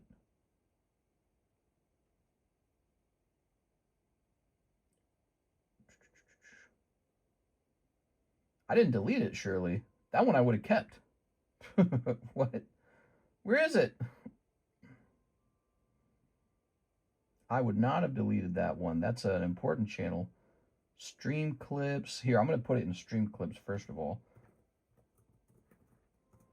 Mark Kaplan pulls Gengar, Gengar, Mega Gengar. I'm still saying VMAX. 284 alt. There it goes. There we go. Now that's that. And rules announcement, new releases, earn money, live alert, shorts alert, best pulls. Oh, I call it best pulls now. I don't like that. I'm changing it back to Hall of Fame. Hall of Fame. Hall of Fame is way cooler. Okay, Hall of Fame's a better title. And it's going to say Mark Kaplan, first to pull Mega Gengar, Altart from, Ascended Heroes. They were $20 a pack. They're 20, right? Pricey as hell, bro. Oh, yeah, they're pricey. All right, so at the time, they were $20 a pack. And then let's get the time down. So 1:26, I guess. I'm going to rewind a little bit. There it goes. Cool. Also, let me go ahead and do that from Mike's side as well. So under stream clips, look at that, guys. Even on a night where we're not opening up a ton of cards at once, you truly never know when you're right around the corner from a big hit. Isn't that wild? So even the next booster pack could be the Gengar. It happens to somebody. All right, so we took care of everything else. Did we get all the other parts of the order together? I think we did. That was a $43 order, by the way, guys. Wow. My bank calls me immediately if there are unexpected charges. Yeah, I found that to be pretty surprising myself. That was part of why I got so surprised. So do you end up refunding those charges? Yep, all of them are going to get refunded. That's right. That's what's going to happen. All right. The bank should cover that since they're insured and didn't try to verify so many charges with the owner. Wow, I didn't think of that. Could the bank be held responsible? Let me ask AI. I didn't think of that. Let's see.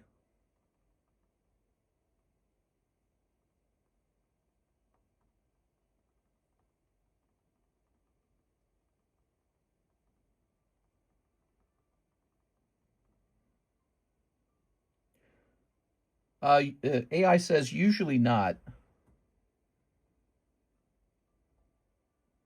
Da, da, da, da. Banks are not legally required to stop fraudulent transactions. They do use a fraud detection system to look for unusual activity, but those systems aren't perfect. If they miss fraud, they typically reimburse the customer rather than the merchant.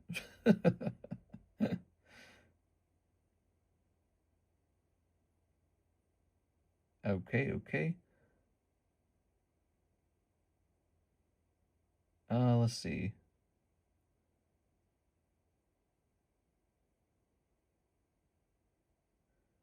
Da da da da da da da da da.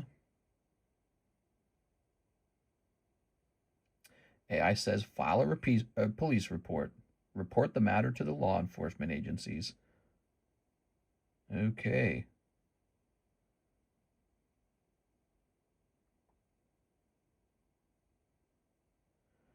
Interesting. If I get charged multiple times from the same vendor, my bank puts a freeze on it and calls me or sends me a message to confirm. You should keep the money and make the guy have his bank refund him. I don't know if that would I can mention it to him. I doubt that's gonna I highly doubt that's gonna happen. Highly doubt that's gonna happen. All right, let's see. So I'll mention it. Yeah. I guess I'll do more research on that. I think what's going to happen is a police report's going to happen. That's what I think is going to happen because the bank's not going to want to pay it either. Banks are going to be like, I'm not paying that. They're going to say, let's find the guy who broke the rules. You are. All right, Mark, congratulations on your Mega Gengar. Definitely, it is a felony. Yeah, I suspect it's a felony. You are. All right.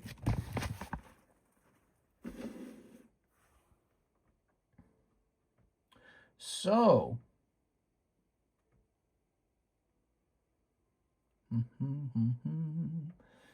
yeah, I don't know if that's what would happen. I think the banks would probably reverse it. I'm pretty sure they're not going to just refund him and take a huge loss. You know why banks aren't going to do that is because if they did that, if they had systems like that, I imagine the banks would just be stolen from constantly. Ooh, here's a consignment card for sale. There's PP2. The bank is insured. They will pay it. I doubt that, man. I can text this other guy. Let's see. I'm hitting refresh. So we're still live, guys. We're pricing up some slabs now. The queue is open. Let's get Diglett priced. Look at that Diglett. What's it going to be, like 60 bucks maybe?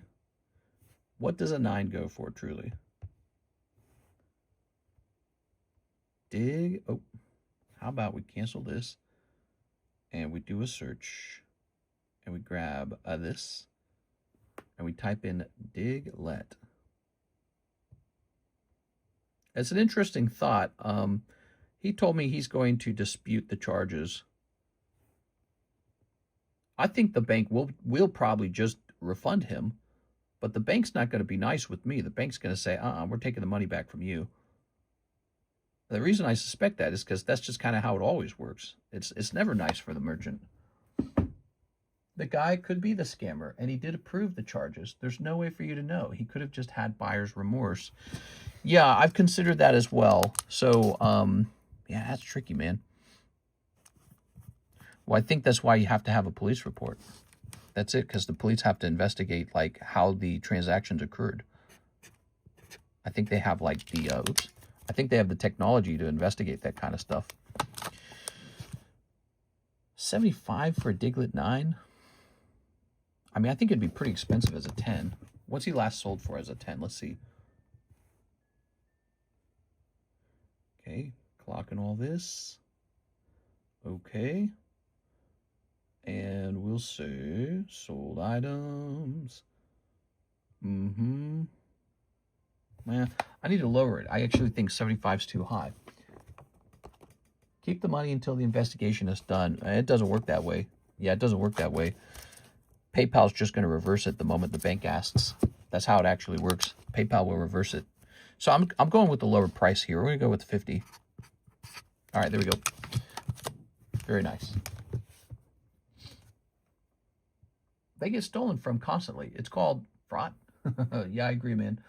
All right, well, I'll look into that. Yeah, I don't know, man. I don't think that the bank also wouldn't do anything without an investigation too. So they're not just going to refund him and be like, oh, we don't worry about it. We'll just charge it on insurance or something. They'll do a multi-month long investigation. That's what'll happen. They'll investigate it for months.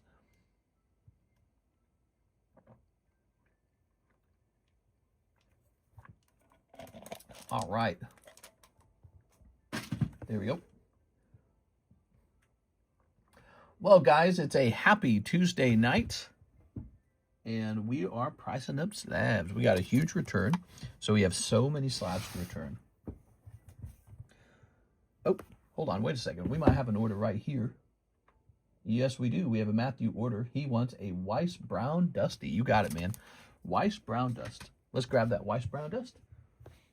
Oh, and repos too, right? Repos. Here's the brown dust. Ta-da! It'll just get written off. Banks are some of the shadiest practices out there. The guy doesn't deserve a refund if he's the scammer. Ooh. Yeah, I guess the bank would probably look into that as well. We are. Suddenly spending $12,000 at once. I think it'll be pretty clear right away. The bank will know right away if it seems fishy or not. I don't think, we'll have to see. Yeah, we'll have to see. Let me put it this way. I'm just expecting to get bent over a barrel here because that's kind of how banks and PayPal work, right? So the order runs through PayPal. PayPal's the processor. And if the banks decide to withdraw money, they just withdraw the money. I wonder if there's a way for me to get in contact with the bank. I'd love to do that. We are. We'll snip this. Let the bank and the police do the work. It's not your responsibility. Yeah. Well, I have to at least file that there's damages. You know, there are significant losses from this, multi-thousands. We are. Is the Pikachu Gengar 151 surprise or the other one? It's 151 surprise. That's right. That's right. 151 surprise. Win. Here's 2, 3, 4, 5. I'm trying to understand what happened. Oh, what is this? Here's this guy and he's like tied up, I guess. What? This is an SR? Is this a hit? This guy's like tied up. Oh no, I'm tied up and these beautiful women have me. One of the easier things the bank can do is check what IP address the purchases were made from. Yeah, I actually have that IP address right now. We are. So I have that on my side as well. SR star, huh? Damn, look at them cheeks. There's some serious cheekage. Okay. Here's a hollow.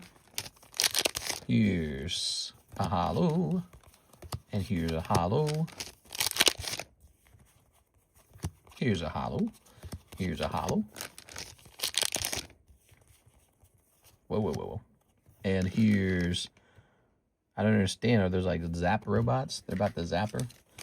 Okay. So full art, no borders card. Here's a hollow. And one more pack.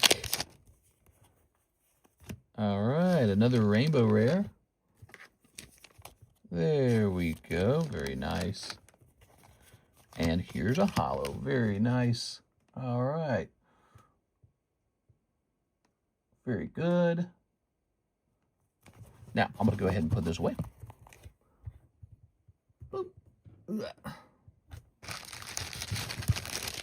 And we'll toss this. Let's take a look. So this was actually the hit. It was actually this, the SR double star. Wow, I don't know about that, man. That's not a signature or anything. It's just a nice full art, I guess. Wow, tough. Matthew, that was a tough box then. Even if you run a VPN, you can still be easily traced. Cybersecurity is not secure. Yeah, well, I wonder, do VPNs have to actually cooperate with law enforcement?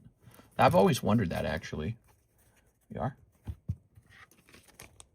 It seems like it would be silly to allow a company to operate in your country that just allows people to commit online crime and never be found. Like, why would you want that to be allowed?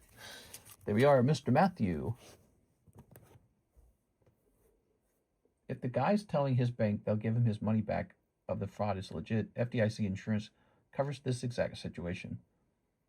Some do, some don't, depending on their jurisdiction. All right, let's see.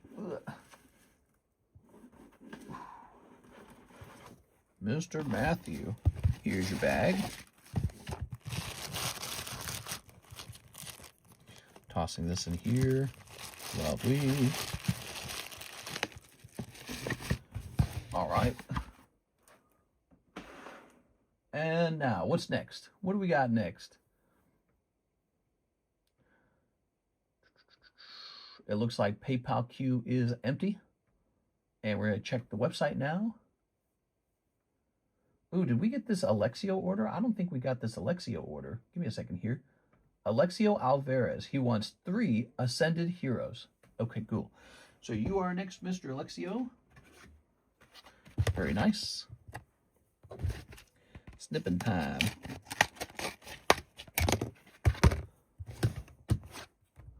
Some do and some don't, depending on their jurisdiction. Yeah, weird to think that you would allow a business to operate in your country that basically allows people to commit crime. That doesn't seem like, doesn't seem that clever. Tossing this, grabbing some of these. Okay. It really is the bank's fault for not catching the fraud. How many transactions were there total? It was over 10,000. It was a lot. Here it is. It was a lot. Whoa. Let's snip this. All right, snipping time.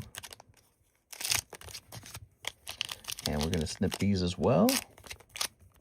So if the police get insight into where the IP address the purchase was made from, they could tell if the action is out of line, that they need access to see the actual IP address.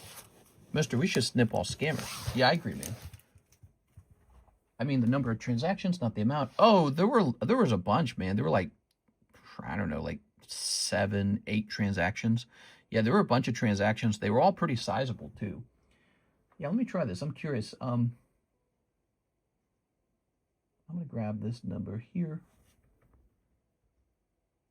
So I have the IP address.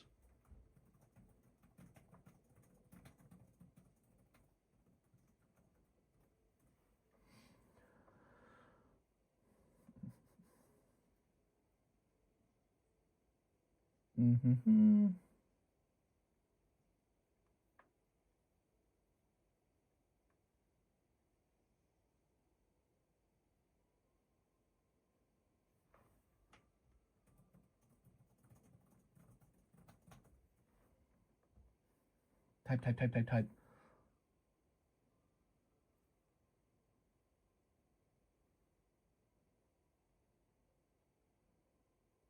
Doesn't look like AI can tell very much about the IP address. I was just curious.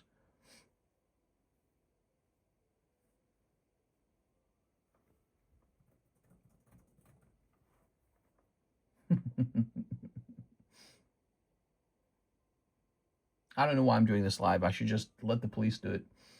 Let's see. If it was more than 3 transactions over 1,000, that's totally the bank's fault, or the guy proved them. Yeah, and so the way it was working, by the way, these were Google Pay orders. So he had a credit card running through Google Pay that then runs through PayPal. That's how it was actually running. So Google Pay, credit card through Google Pay through PayPal. And no, here it is. Here's Bayleaf. Here's Spidops. Here's Groudon. At no point did that credit card freeze up. The credit card itself should not have been allowed to send so much money through Google. I don't understand how, the credit card would allow so much to run through Google. Here it is. Or the guy proved them. Yeah, exactly. Yeah, I have that same suspicion. I just, I have no way to prove that.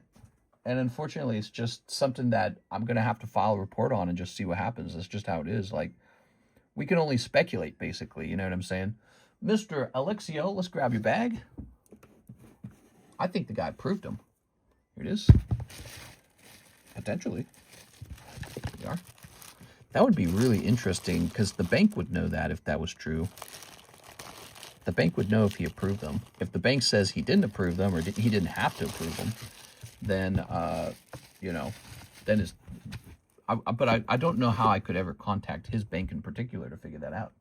Maybe PayPal could look into that. Here is Matthew Rodriguez. He says, one more and I'm done. From your website, Mr. needs his Mafia hat. I need my Mafia hat. Let me go get these. I'm putting on the Mafia Economist hat.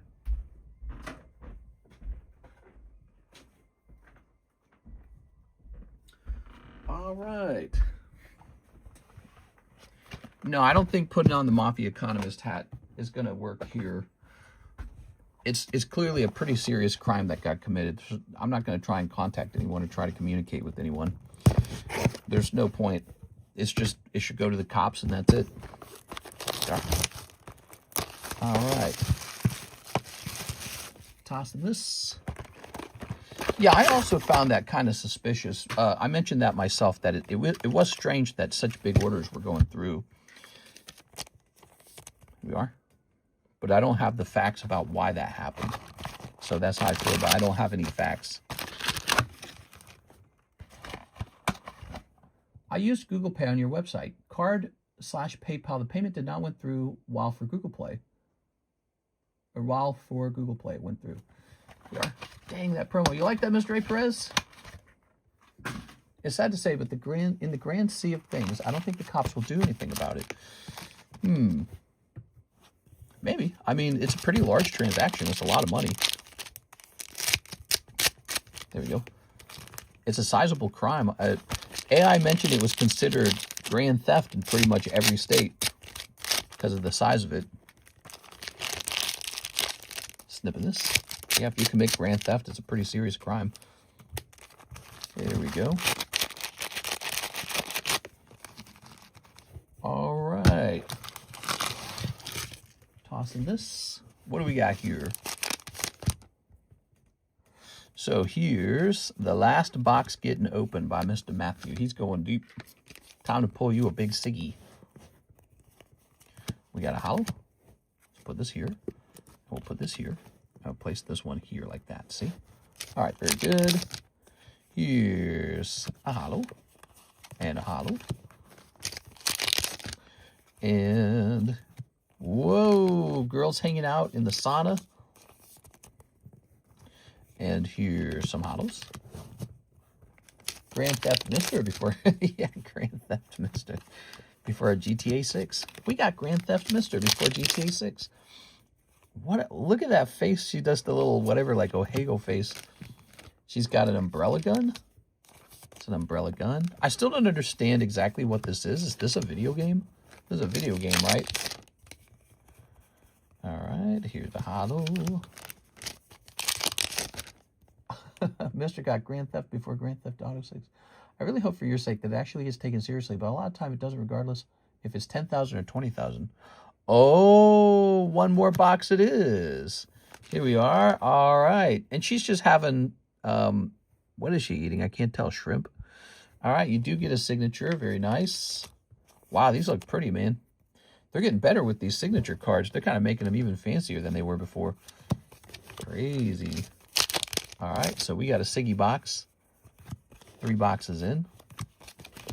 We're running out of this product fast at this rate. Jesus, dude, look at that outfit. All right, here's a hollow. We got GTA 6. We got paid $80 for an incomplete game. They got to launch it someday. All right.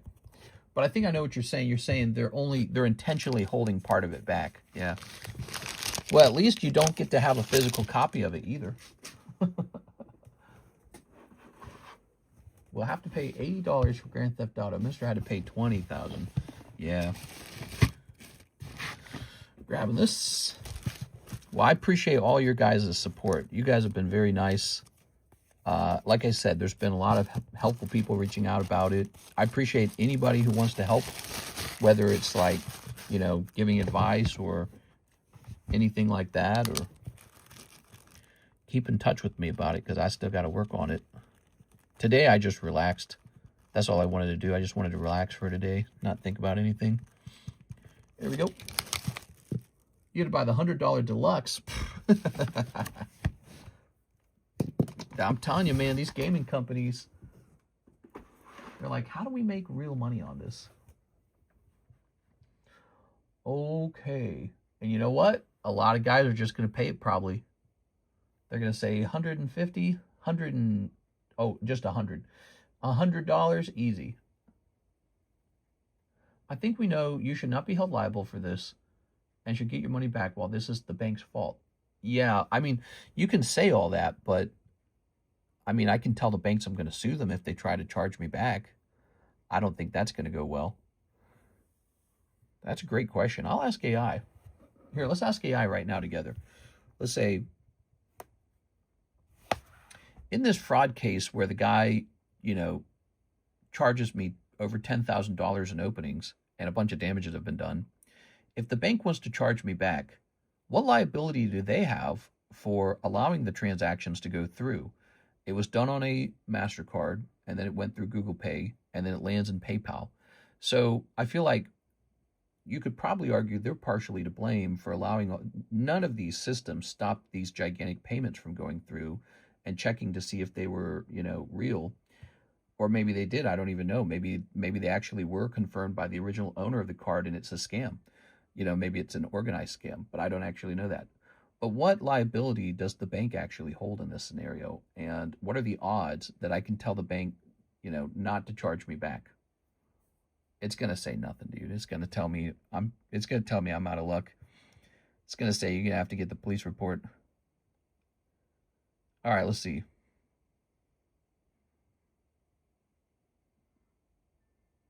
It sounds like the bank has to prove that there is fraud coming from the cardholder to do what you guys are describing. Let's see. It's going to be the bank. Google doesn't protect against fraud. Let's see. PayPal has no control over what the bank does. The merchant often bears the loss for unauthorized card not present fraud unless seller protection or another liability shift was already applied. Does the bank have liability for approving the transaction? Usually no. Banks use fraud detection, but they are not legally obligated to catch fraud. A transaction being approved does not mean the bank guarantees it's legitimate. Can you argue they were negligent? You could raise points like, why did multiple transactions totaling over 10K clear? Why wasn't there additional authentication? However, those arguments rarely shift liability under the payment network rules. Fraud systems intentionally allow some risky transactions because blocking too many legitimate purchases causes problems. Let's see. Could there be exceptions? If the bank actually did contact the cardholder approved the purchase, this becomes important evidence. So in other words, again, it just goes back to, you know, there has to be an investigation probably to see if the cardholder did approve the transactions. And I'm betting he didn't. I'm betting they just didn't check. Let's see. You can dispute the chargeback by providing the evidence, but you cannot instruct the issuing bank not to charge you back. The issuing bank's legal relationship is with this cardholder, not with you. Wow. Well, let's see. The aspect of your case that stands out is the high dollar amount for a relatively niche online business. Let's see. You can consult an attorney over this. Wow. I don't know, dude. I don't know if I'm bringing a lawyer into this. So just reading that, and I know AI is not right about everything, by the way, I'm aware of that, but just reading that, that's been my experience with e-commerce anyways. So this isn't like my first time around the block. I've been doing this for 7 years, guys. It's been a long time. Like, it's almost a decade of this.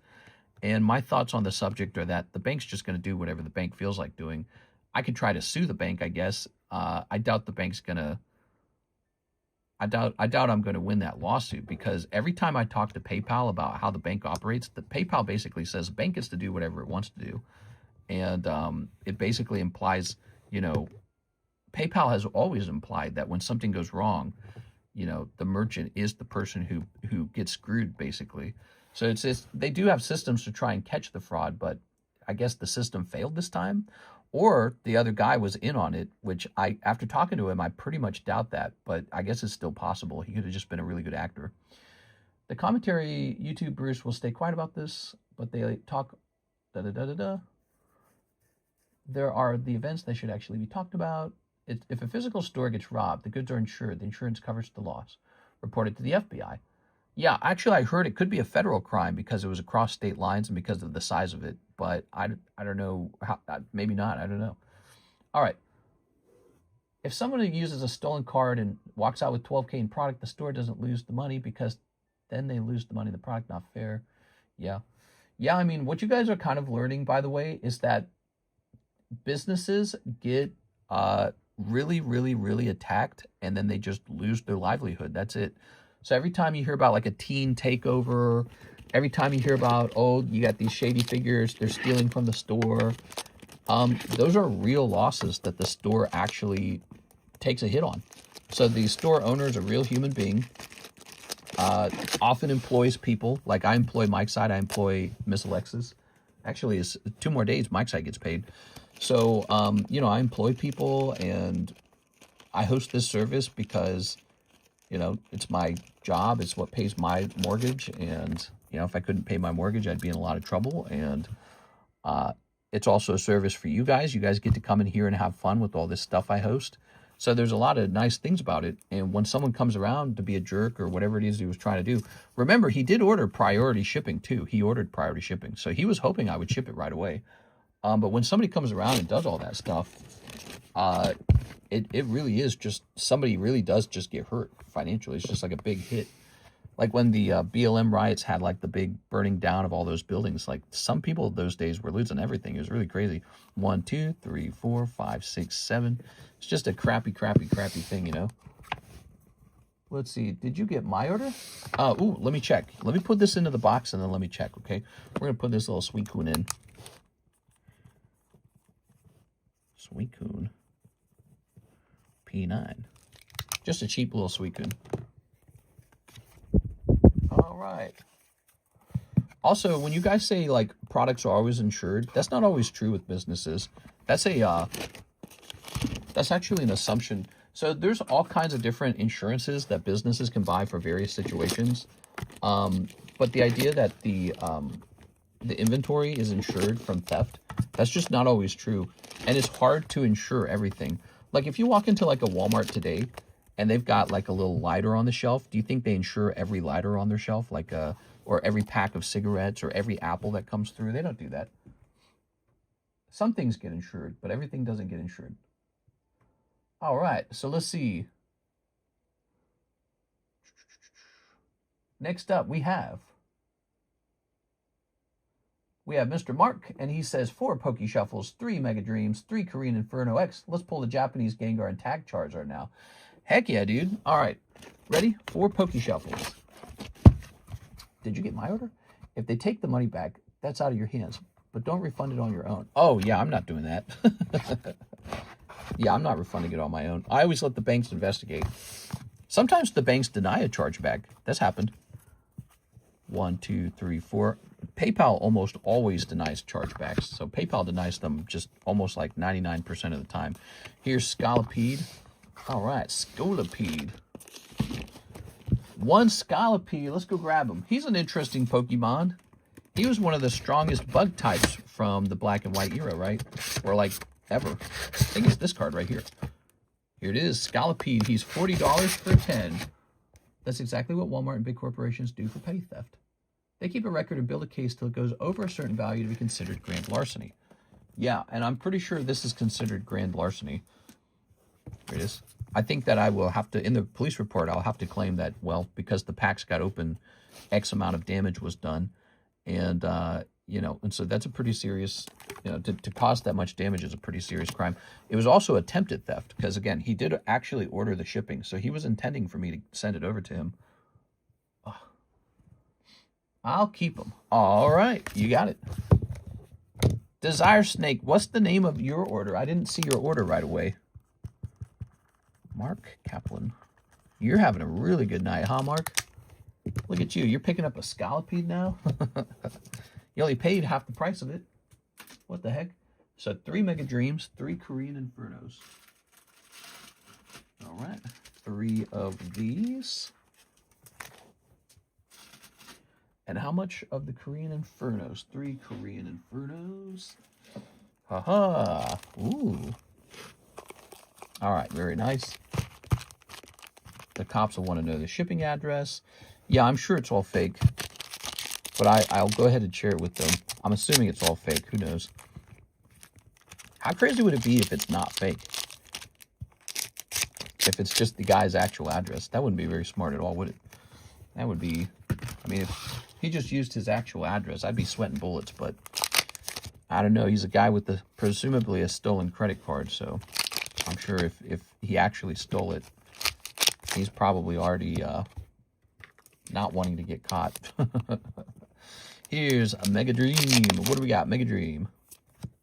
Ta-da! We got the Rocket Walkie-Talkie. Ooh. A Rocket Walkie-Talkie. That's a hot box. And what's this? Here's Rua and Dwagonite. Well, one more pack. Let's see. Maybe we get something else. Ho-ho! We've got Snow Runt. Why would the shipping address be fake? Then he wouldn't get the product. Some people have pointed out that he might have just chosen someone's address to have the boxes arrive at, and then you stake out the place and collect it when it arrives or something like that. I don't know. It's a great question, actually. He's planning to escape to Russia. Perhaps he is. Let's see. Damn ads. All right. There we go. Wow. That's a nice thing to come home to right there. Jesus, dude. You're the proud owner of the Ascended Heroes Mega Gengar. That's pretty cool. Okay, Mark. Thank you so much. Putting that back there. Now, what's next? Mark. Who are we looking for? Mr. or Miss Desire Snake. I can't remember if you're a boy or girl. What was the name on your order? Because I don't know if I see it. Let me hit refresh.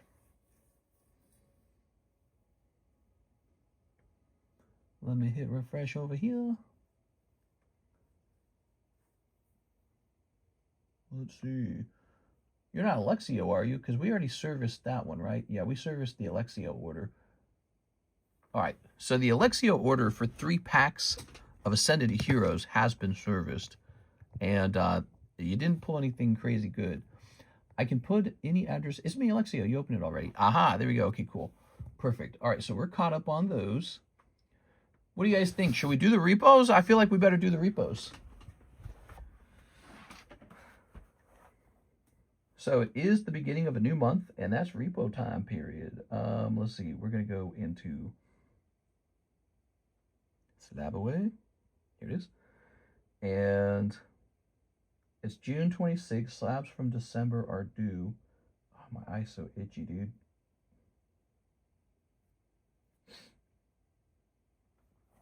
So now it's going to say it's July, and slabs from January 2026 are due. So slabs from this year are finally due. July is the 7th month. So if you even if you put it into slab away at the end of January, it's still too old. There it is, expired. So it's July, and slabs from April must be half paid. April, let me see. April, May, June, July.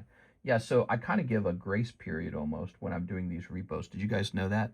If I were to actually analyze each slab away, it could probably be even rougher. All right, we're starting in the A's. Anything from January is due. Anything from April must be half paid. So we've got,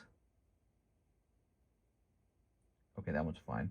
We have this Alan Bale Staff Tyranitar, and it's from May, and he hasn't made any payments on it. So this one's almost about to become late. I'm going to call this one late ahead of time. All right. So Alan Bale late. Alex Dew needs extension. Final Fantasy box. Alexandra Nourish fine. These are recent. Here's some April ones. Annie Valdez is fine. Andrea Navarro, PSA 10 Squirtle Redback is late. So next month, if a payment hasn't been made on that, that one's going to be repoed. We have an Anthony Rodriguez Poker Charizard Green from May, and this one is going to become late. So he's got a Poker Greenback Charizard at a good price. Anthony Rodriguez.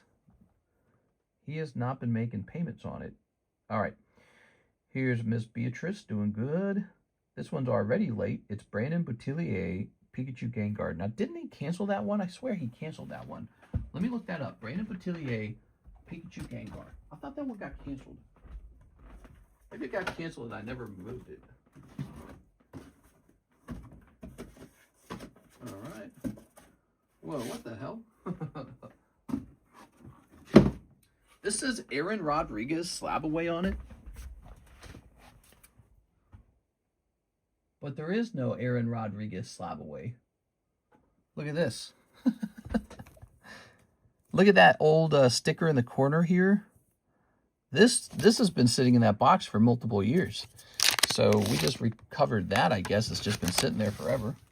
That's really interesting. Would you recommend paying extra for insured shipping when I eventually ship my bag with the Gengar?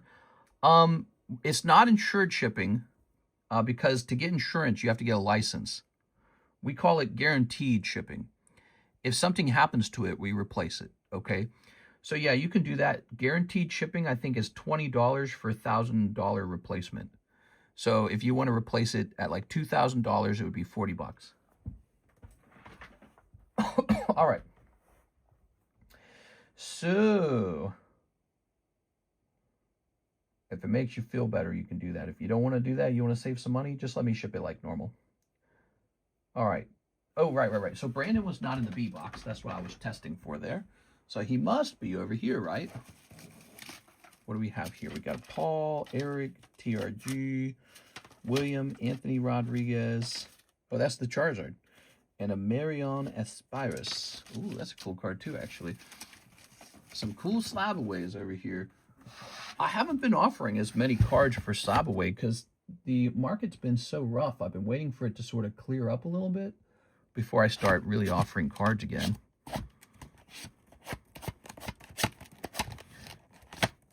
You don't want to give up too many cards in a growth period unless you're quickly replacing them.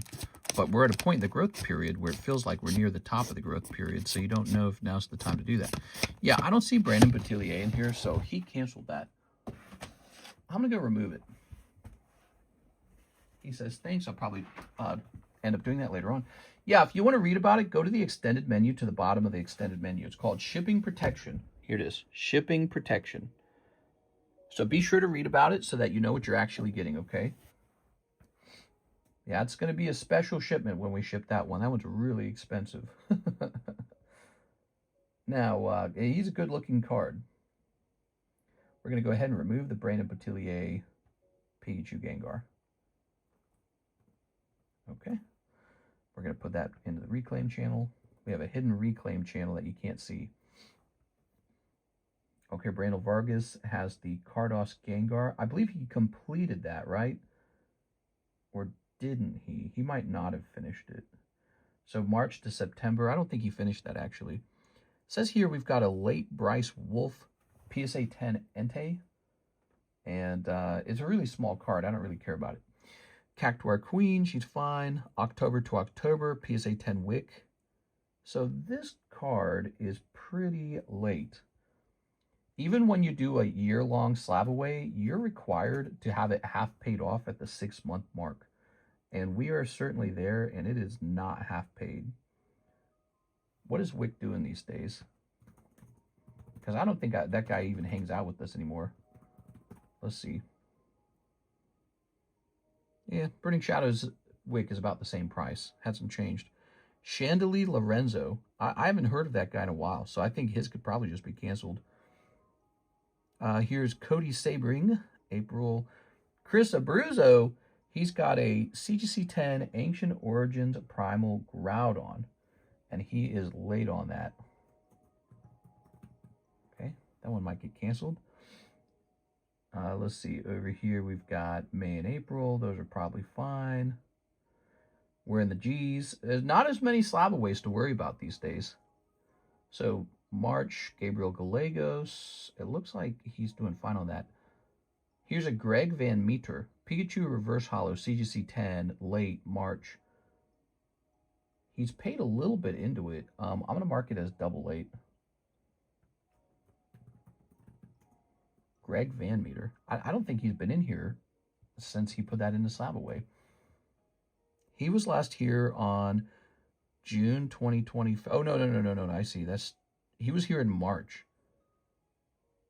So he came here in February. He made 3 payments ever, and then he's disappeared. That one's a slab away repo. Greg Van Meter. What did he have? Let's see. That's exactly what PSA wants you to do. What do they want me to do? Greg Van Meter. Tammy, Ediberto, Grant, Bryce, Chandelier. There's the Chandelier card. Oh, that was considered a red label back then. Oh, he gonna get that canceled on him, man. I don't think Chandelier comes around at all. Actually, when was the last time Chandelier was in here?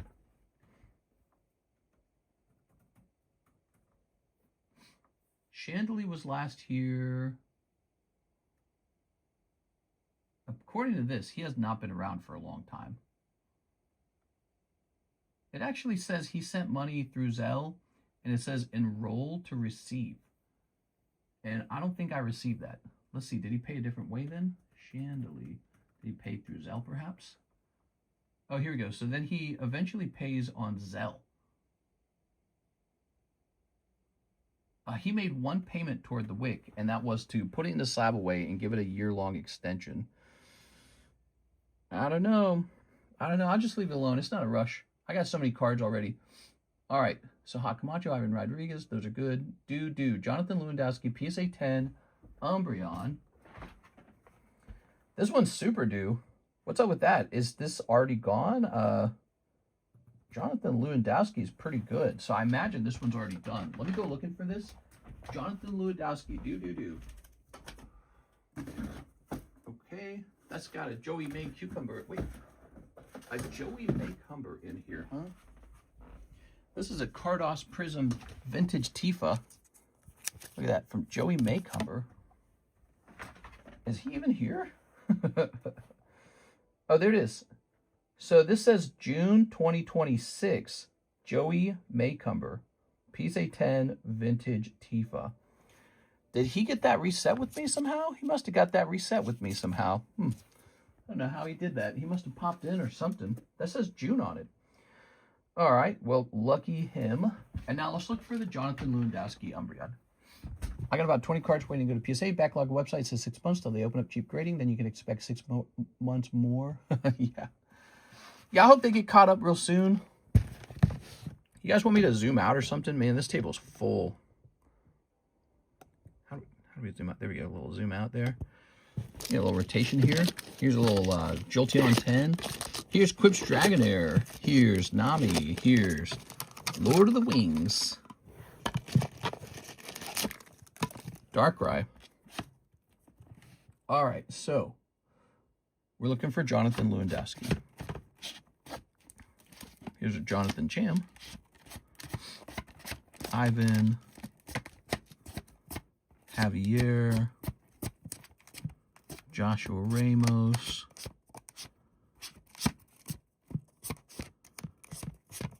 All right, I don't see it.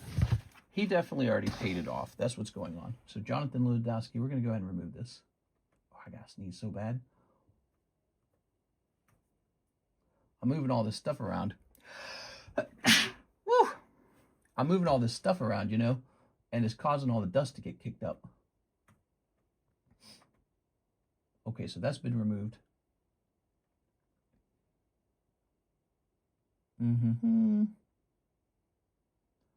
Oh, this is about to be out. Jose Dominguez, August 2025 to August 2026. Jose Dominguez Shining Steelix First Edition. That's been canceled. Yeah, that's canceled. All right, we're removing that one. Shining Steelix is, that one's canceled. Now we have this March. Kevin Maldonado, he's doing good. Kevin Uchiha, tag 8.5. Dark Electrode is a cheap card.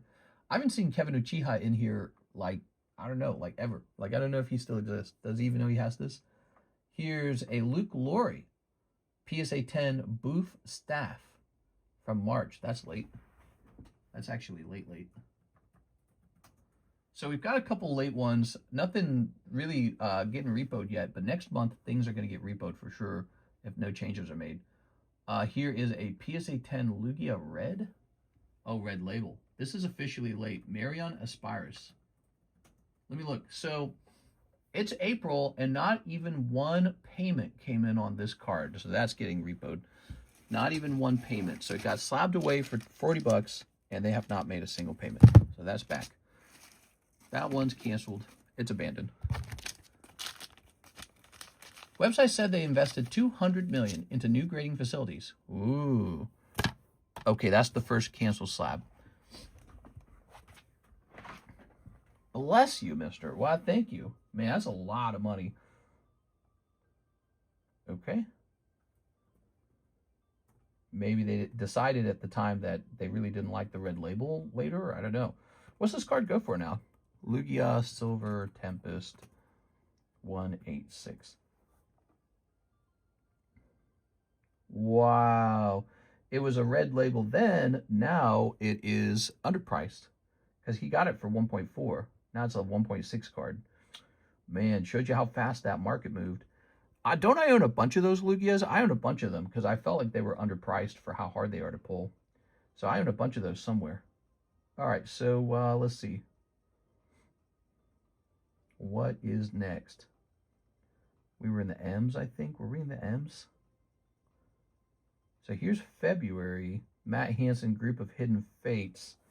This one's almost due. Okay. He's got a nice little chunk of money left on that one. Miguel's got the Evil Eye. He's working on that. That's good. May. Late Raul Mendoza, 2 PSA 10 Gundams. So this is, I'm not going to take this one down. I want him to finish those, actually, the Gundams. June 2026. February, Sarah Duzabevi, she's doing fine. What is this one? This one says May 25th, Sebastian Amador, PSA 10 Mewtwo. I mean, that one's expired as hell.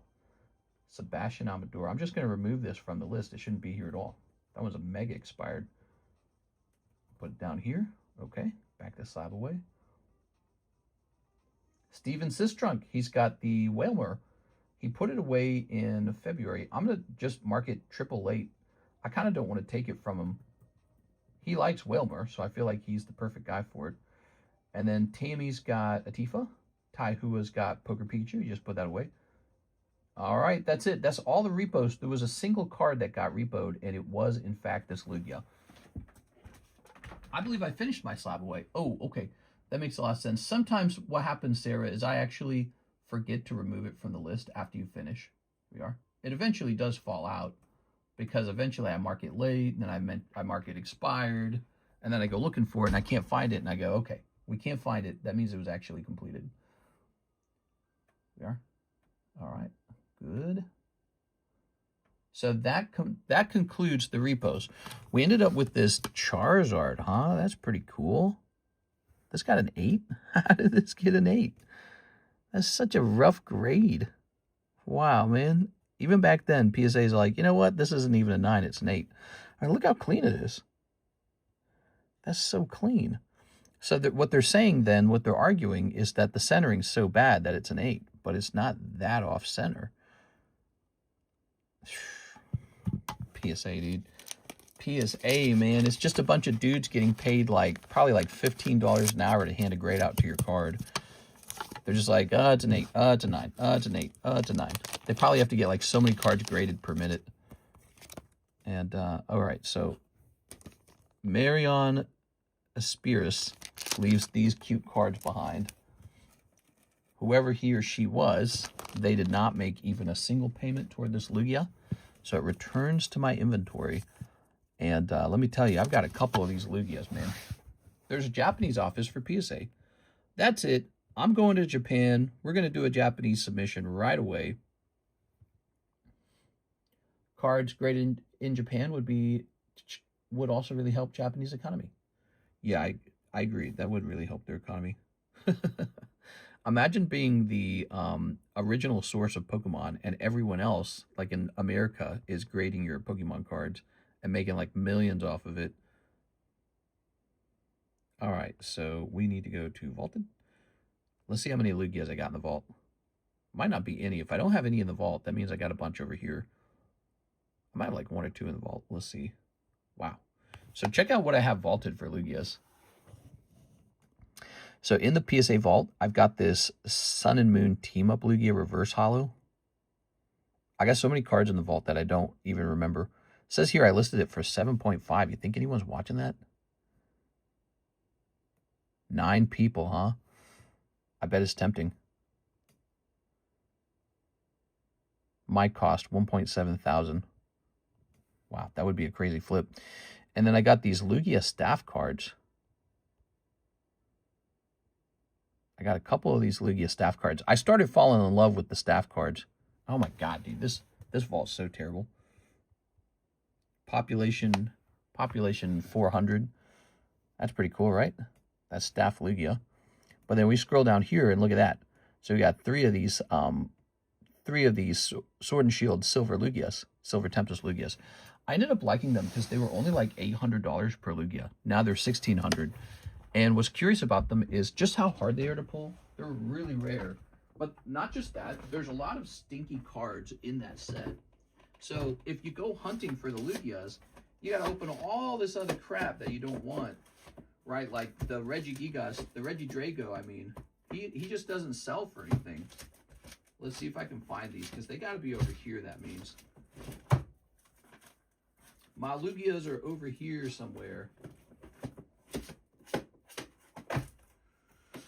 Let's see. Oh Lugia, wherefore art thou? Maybe in here? Where am I putting my new stuff at? Wow, I got some cool ones over here. You guys want to see some cool cards real fast? I love showing off my cards. That's the real reason to collect, is so that you can show your cards off later. Here's some e-reader cards. Houndour, Kingdra. Look at this Magneton. I love Magneton. Ho-Oh, Scizor, Crystal Nidoking, Houndoom, Kabutops Crystal, Crobat Crystal. I got this for 1.9 thousand. Magikarp, Skyridge Magikarp, Skyridge Weedle, Mudkip, Cleffa, Houndour, Crystal Nidoking, Raikou, Hoot, Growlithe, Buttfree, Jolteon, Steelix, Duskull. There's that Dragonite, man. Wow. Back when I bought these really weren't that expensive, man. I mean, compared to now, they're cheap. They were cheap back then. They cost nothing. Those are all expensive now, I guess. If only I had more, you know? Your biggest mistake is that you didn't have more. What an interesting problem. If only I'd spent every dollar on Pokemon. If you hesitated, you lost. This is all Rocket Returns. Where the hell are my Lugias? I got Lugias somewhere. Are they in here?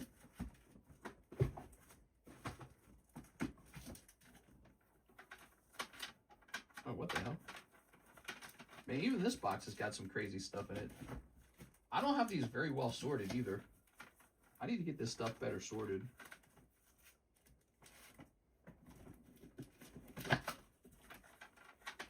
I don't know where my Lugias went. Got some of these. Those are Charizards. Those are Tyrannitars. I can't find them.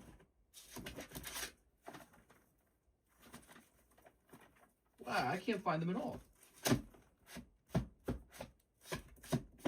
All right, well, I just don't have them then. Crazy. What's in this box again? That's Tyranitar, and this is, all right. Well, I'm going to come back to you guys now. I can't find my own cards. Are they down here? Huh. I have no clue where they are. I've just got a stack of Lugias somewhere, and I don't know where. How stupid is that? Can't find my own cards. That's a sign that you have too many cards. Where would I even be storing them? Maybe in these spare boxes over here? What? There's a box over here called Mega Break. What's even in that? Let me reach really far for this. Ugh, I bet it's in here. I bet they're in here, aren't they? Let's see. It's all dusty. Look at all the dust on it. No, they're not in here. A couple cards are in here, though. Huh. Those are just hanging around. Wow. I guess I was saving those for a Mega Break, but the Mega Breaks don't move that fast. Whoa, whoa, whoa. Are these going up for sale? Someday. Not right now. All right, let's see what's going on. Let's see what kind of orders we got coming in. Oh, did something just tip over? Oh, it's just this Nintendo slab. Maybe someday, Mr. CS-Man. So, whew, Mark Kaplan, he says, get me 1 more Trico Trade Spot, 3 more Mega Dream, 2 Korean Inferno. Tonight's stream brought to you by Mark Kaplan. Thanks, Mark. I only need to earn about $12,000, so this helps.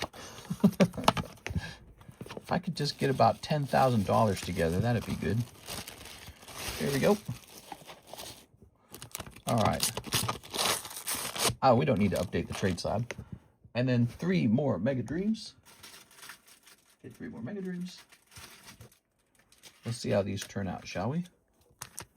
All right. And 2 more Korean Inferno. There we go. Ooh. When the stream slows down, if you could list the consignment cards, that would be great. I know, I need to go grab them. Here's a snip on this. Okay. Where would I have put all of my Lugias? That irks me that I don't know where they're at. Mega Lopunny. It's like I want to get up and go find them. Here's Orikorio. Ooh. If you can't find your own cards, do you really own them? Here's Latios. Ooh, look at that, Latias. And here's... Aha! Togekiss. All right, Togekiss. Good. Good. And here's... Ta-da! We got Zoroark. All right, Zoroark. Oof, rough round of the Mega Dream. There we go. All right, Mr. Mark. You're going to be here. Ugh. Why is this box so heavy, Mark? Your Gengar made the box so heavy. Can't handle it anymore. All right, tossing that there. Tossing these in here. And tossing these in here. Good, good, good, good, good. I'm going to sneak onto the PC, but the wife's asleep. You better not wake your wife up.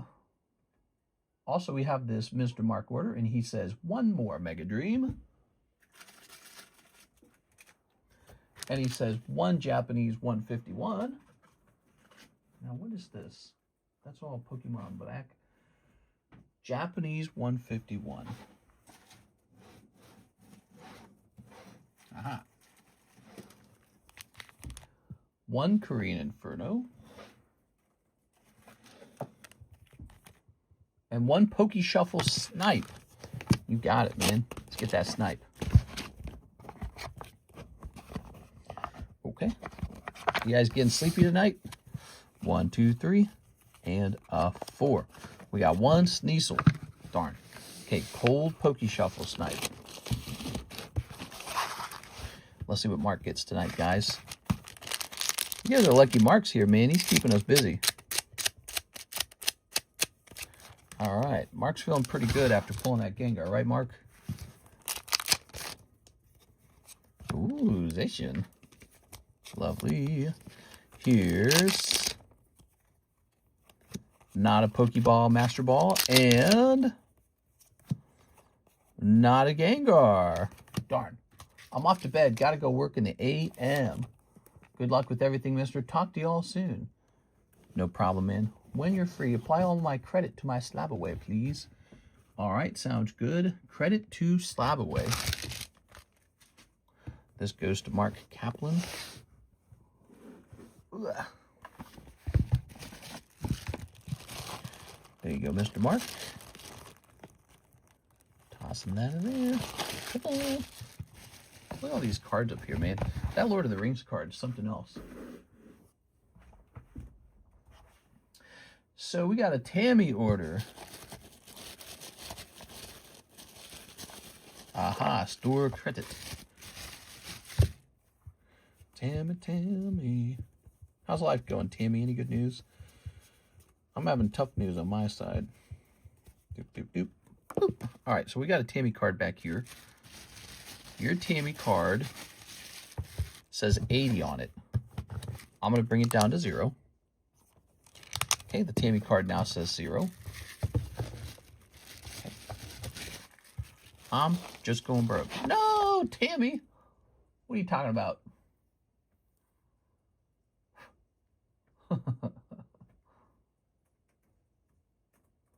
$275 remains.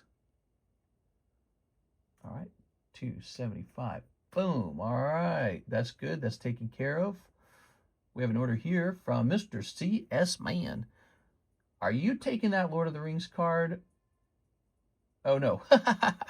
You sent exactly $380, and this card was right here. I thought you were buying it there. So he wants 20 of the Paldea Evolved. All right, so we have a very limited amount of that. Let's see if we actually have 20 packs left. You ordered a pretty large amount. We might not have that many. Perfect order. Here's the Paldea Evolved. Oop, there's nothing in the box. Hold on, they might have slid out. Come on now. So here are these. You're looking for that Magikarp, right? Man, he's good. He is a desirable card. All right, so there's no more of those. That's the end of that box. Now, I don't know if we have a spare box in the other room, but I do want to see this real fast. If all 20 are not there, please just store credit. Oh, I see, like from the same booster box. Is that what you're saying? Well, we should be able to go looking for another box if you'd like. All right. So let's go grab. Give me a second here. Do. Let's go check for another box.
I'm really surprised by this, but that appears to have been our only box of Paldea Evolved. Why would I have no more boxes of Paldea Evolved when it's such a good set? Went in for more. We'll get you the 10K recoup in no time. Yeah. All right. I'm going to look into a restock on these.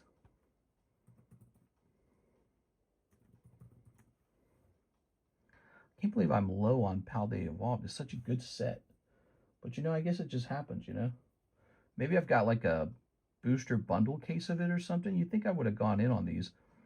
I don't think I ever did. Because at the time when it came out, when it would have been cheap, at the time it came out, nobody was really anticipating that it would do so well. Okay, let's see.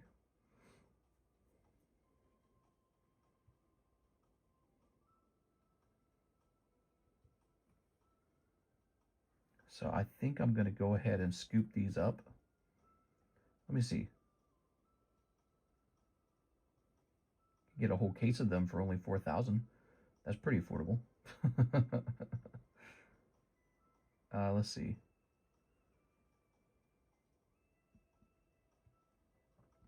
Wow, it's so expensive. If all 20 are not there, please just store credit. So we can store credit that if you prefer, or we can open up the remaining ones and then give you a partial credit. What do you prefer? So I'm stocking up on Paldea Evolved now because it seems like Paldea has done pretty well. Let's see. I've been buying a few packs at a time. Just store credit in full. Okay, we'll do a full store credit. No problem, man. So we still have some packs left. We're not officially sold out. And I am stocking up some more booster boxes of this set because we really like it. It's got the Magikarp in it. And Magikarp's probably just going to be desirable. I don't think that's going to change. I think the Magikarp's a really cool card. The question is, do I buy this? The Magikarp's expensive. What's the Magikarp go for? Let me look it up. I'm curious. How much does the PSA 10? PSA 10 Paldea Evolved Magikarp. How much is that selling for these days? You ready? So the special Magikarp sells for... What are all these? Are these all fake? This says $500. This cannot be real. Oh, that's a 9. What the hell? Why is it returning all these 9s? I looked for a 10. That's so useless. All right, so here's one for $4,600. Is that real? Oh my God, dude. That's nuts, dude. Did this card really reach $4,000? He wants a partial store for the remaining packs you don't have, I think. No, he said store credit in full is what he said. Yeah, he said store credit in full. I'm just looking at the Magikarp from Paldea Evolved right now, guys. He last sold... Check it out. So last sold July 6th, 4,200. And June 28th, 4,700. Wow. Crazy. Those are some crazy ass prices for that card. That's a special card, huh? I guess I'll take a shot at these. I'm a little nervous about ordering this. Let's see. Let's see. All right. Mister, what laptop is that? It's an old laptop. I've had it for a while now. I should probably get a new one.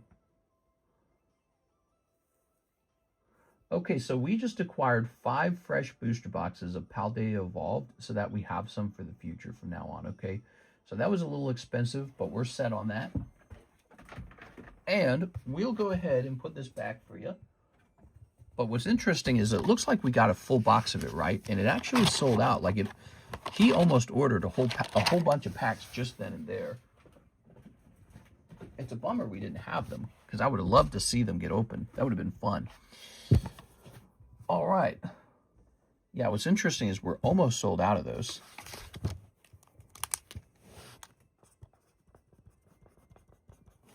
Here you go, Mr. CS Man. There we are, 380. Good. We have a Miss Sarah Dusenberry order, a box of OP16, and 2 spots in the Luffy. Here it is, the Luffy. Hey, what's up, Sarah? How's this camera looking? Is it looking a little awkward? All right. Let's say Sarah. There is only one true Sarah. Sarah. All right. So this Monkey D. Luffy's carrying me a little bit. I'm glad he's doing well at least. Putting this in here. 2 spots in Luffy break. 1 OP16 box. I gotta go get a fresh box.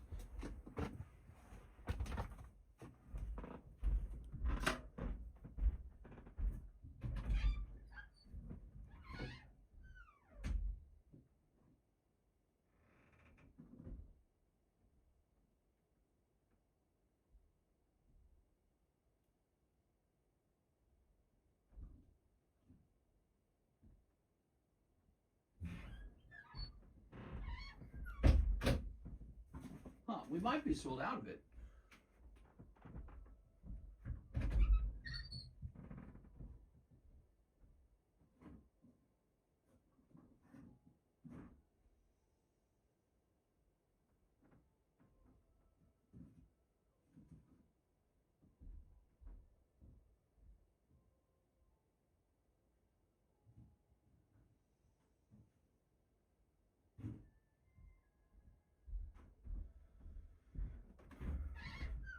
Aha, here we are.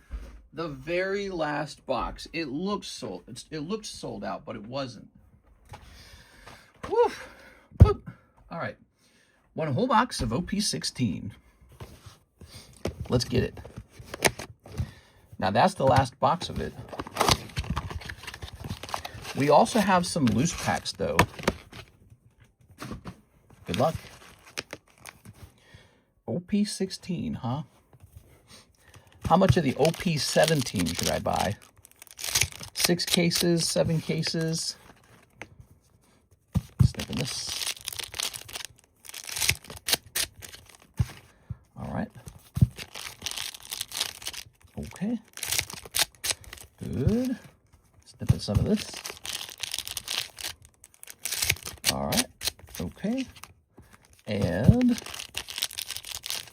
snipping some of these. Very good. All right.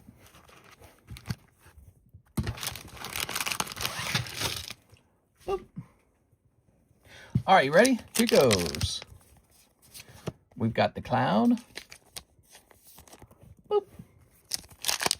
Here's a hollow. Here's the ship. That appears to be a full art. That might be your hit. Here it is. So we got the ship. It appears to be on top of a whale or something.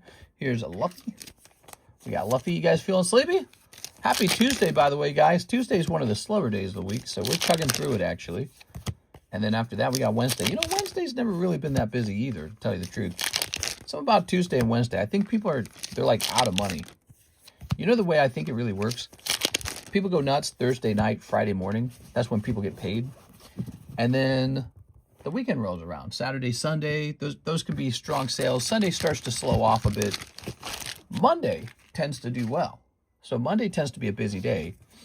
And then Tuesday and Wednesday tend to be some of the slowest days, right in the middle of the week. Tuesday, Wednesday are not very popular.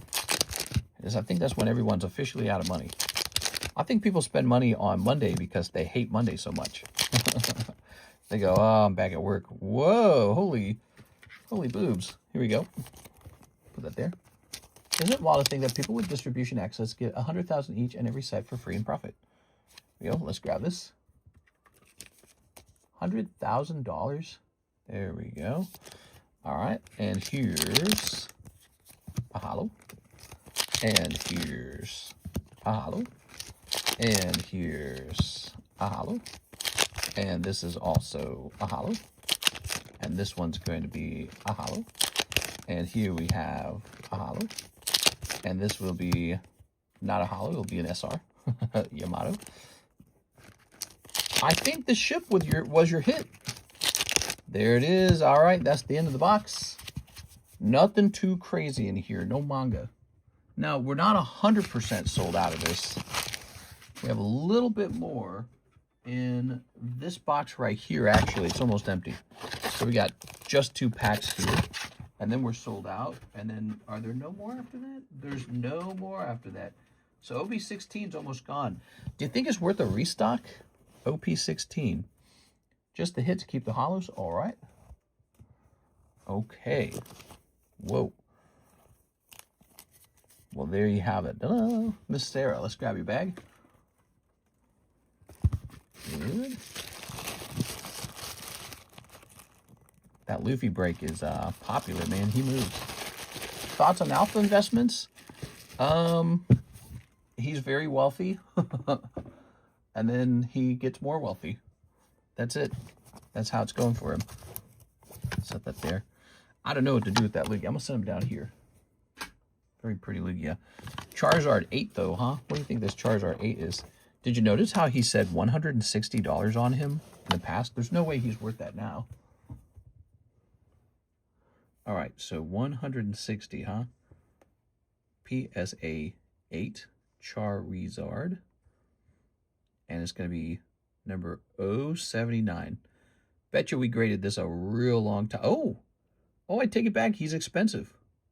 What? This is an expensive card?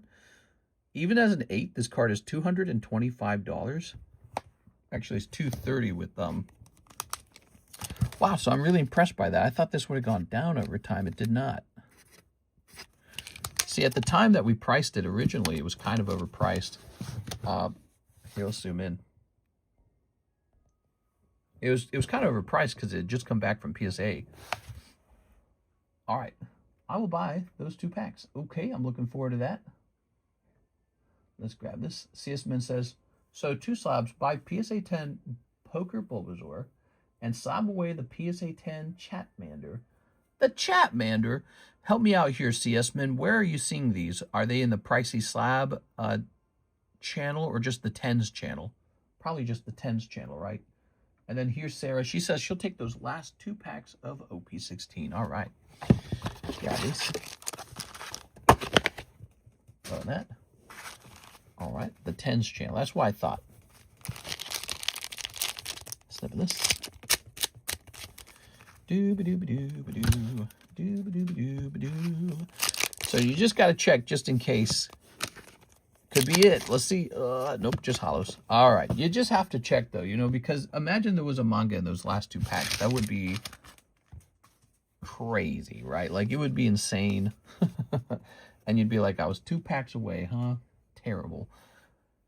All right. Thank you, Miss Sarah. Sorry about the no manga coming out of those 2 packs. But we're going to go get CS Ben. He wants Bulbasaur and Charmander. Now, those...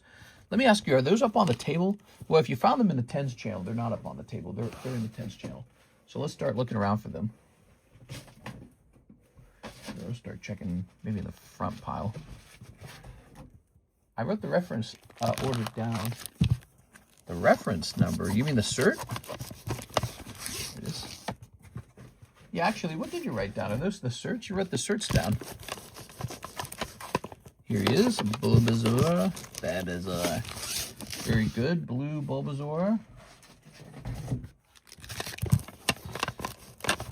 Okay. Let's see. Kadabra Yellow. Wow. Wonder if that's mispriced at this point. Aha! Ta-da! So there is the Charmander. All right, congrats on those. Back in the day, these were like $75 a card. Back in the day, these were like $75 a card. Did you know that? These guys right here. And that was like considered kind of pricey too. It was like 75. It's like, yeah. Well, no, it wasn't like pricey. It was like pricey for a poker card almost. That's what I mean to say. Like, it was like you were doing good if you sold those for 75. All right, let's see.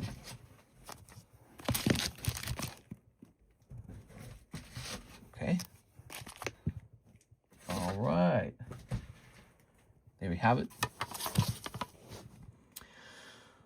Whew. Beautiful. So you're buying this one outright.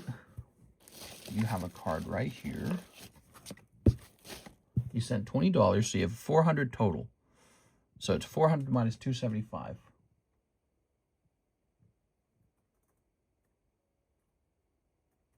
So 125 remains. Look at that. Dennis had this at one point. Grabbing this. Picture for the channel, please. No problem. Oops. Okay. I like that pristine Aerodactyl. Yeah, he's cool, man. He's getting pretty old, too. It's crazy how the way you look at a card changes over time as it gets older and older. Oh, I got contacted by Average Player. Let's see what he said. I feel very bad for you and hope that your mind is at ease, that the situation will be resolved. Let me mark this on red. Okay, I'll mark that on red. Yeah, it was pretty stressful, I guess. It's stressful. Let's grab this. That's why I just kind of took today off a little bit. I got like a whole list of things to work on, man. There we go. All right. Beautiful Ace of Diamonds Bulbasaur. Now, with the remaining Charmander, Sabaway is $20, and then the rest gets applied. So let's go set that off. I'll pay off the Charmander tomorrow. So I really just did the Sabaway to hold it. Oh, if you can truly pay it off tomorrow, we'll do no Slabaway fee. So here's what I'll do. We'll just say, here's what I'll do. Let's say that this is a store credit card, okay? You have store credit of $125, okay? So we'll say this is a store credit card of $125. You just send the difference for $340. I'll put this in here. And we won't even write down the Slabaway. We'll just put it in the Slabaway box, okay? So it's in the box, and you can just send the rest. Oh, my eye's itching. Gosh dang it. If I start itching my eye, it gets really itchy, and I think it's because I put cat dandruff in my eye. That's my suspicion. All right. We have to remove OP16 from the menu before somebody orders it again. Oh, OP16 was selling at a premium, and it sold out. It's curious. Jump over here to products. I will send 215 tomorrow. Sounds good. Okay, we're going to say 16 here. And there it is. We're going to mark this as sold out. In stock, out of stock. We're going to hit update. And there we have it. All right. Now we have an order from somebody. Sergio Corona. Hey, what's up, Sergio? I got your order. What can I help you with? So many Sergios. We're like the Sergio Central over here. Oh, my eye. I got your order. What can I help you with? You let me know. I will. Sergio, COVID? What? Let me go over here to the website. Okay, we had a, did we do all these Mark orders? This one says, okay, so Mr. Mark ordered again. He ordered, let me just make sure I'm reading this right. So what haven't I serviced for you, Mr. Mark? Did you do 2 more orders or just 1 more order? Because it looks like you might have done 2 more orders. All right. Let me know, Mr. Mark, do we need to service 2 orders for you or just 1? I think my 2 most recent haven't been done. Okay, good. So now we understand that. That's good to know. And Sergio, what can I help you with, Mr. Sergio? Sergio, we have your money. I'll just write it down in case he dozed off.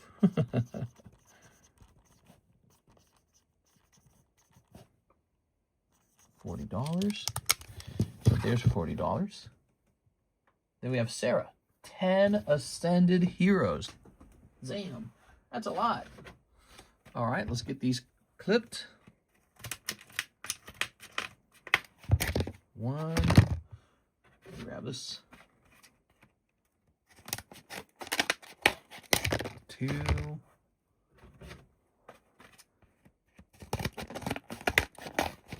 And 3. Very good.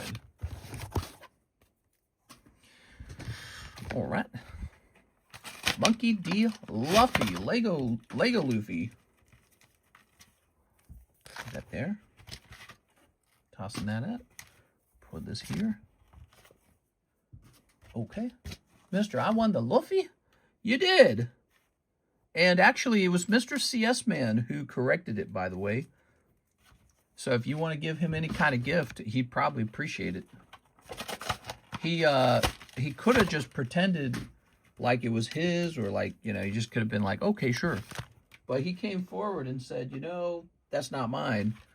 And then when we researched it, I realized I thought you and him were the same person, because you actually are similar. Here we are. That's what ended up happening. Wow, thanks, yes, man. Kevin's freaking out. He's like, woohoo! Having a much better day now, aren't you? Now, keep in mind, we removed you from this Luffy, so you're no longer in there. We took that spot back, right? Because, you know, you were in the previous round. And you can still buy into the new Luffy if you want to try for 2 of them. Here. All right, let's see. Put that there. And then 1 more of these. We got a 1, 2, 3, 4, 5, 6, 7, 8, 9, 10. All right, we got 10 of those. Ready? 1 little, 2 little, 3 little snips. We're snipping some Ascended Heroes. We're going to pull the double Mega Gengar. Time to pull the God Pack. You know, tonight's been a good night, everybody. We pulled a big hit and just had a really nice pull. It is not a bad day today. Pull rate-wise. Okay. Think you still have to do my 2 orders. That's right. It's actually just Sarah's turn first. Ready? So we've got Red Ice. Ooh, icy. I placed an order and was trying to get your attention. Yes, here's your money right here. What can I do for you? There's that. Here's Zekrom. Here's Reshiram. Here's Togi Kiss. Here's Iris Fighting Spirit. Here's Slugma Balls. Nice. And Colossal. And, oh my gosh, here's Metacam. Whew. You got to pull something out of these. You open 10 packs, you got to pull something. So there's Metacam and ta-da! Staraptor. All right. Tough round here, okay? Tough round, Miss Sarah. 1 Metacam pops out. Sometimes it's a tough round. I sent for Sabaway of the Charizard EX. This one, no, not this one. The $100 slab. Oh, I know what you're talking about. Okay.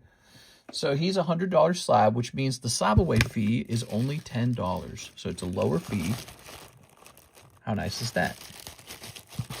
Will this fit in your box now? Now that there's all these hollers? Let's see if this fits.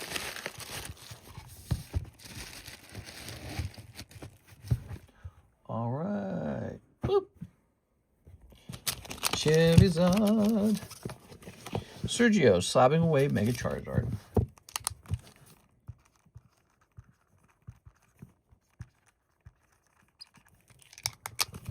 Okay. He says, nice, I didn't know that. Yeah, there's a little fee that goes with slab away. If you prefer to pay the whole thing off like in a day or something like that, we can waive the fee, okay? So if you finish this off like tomorrow or something, this will be under SE, which puts you here. Here we are.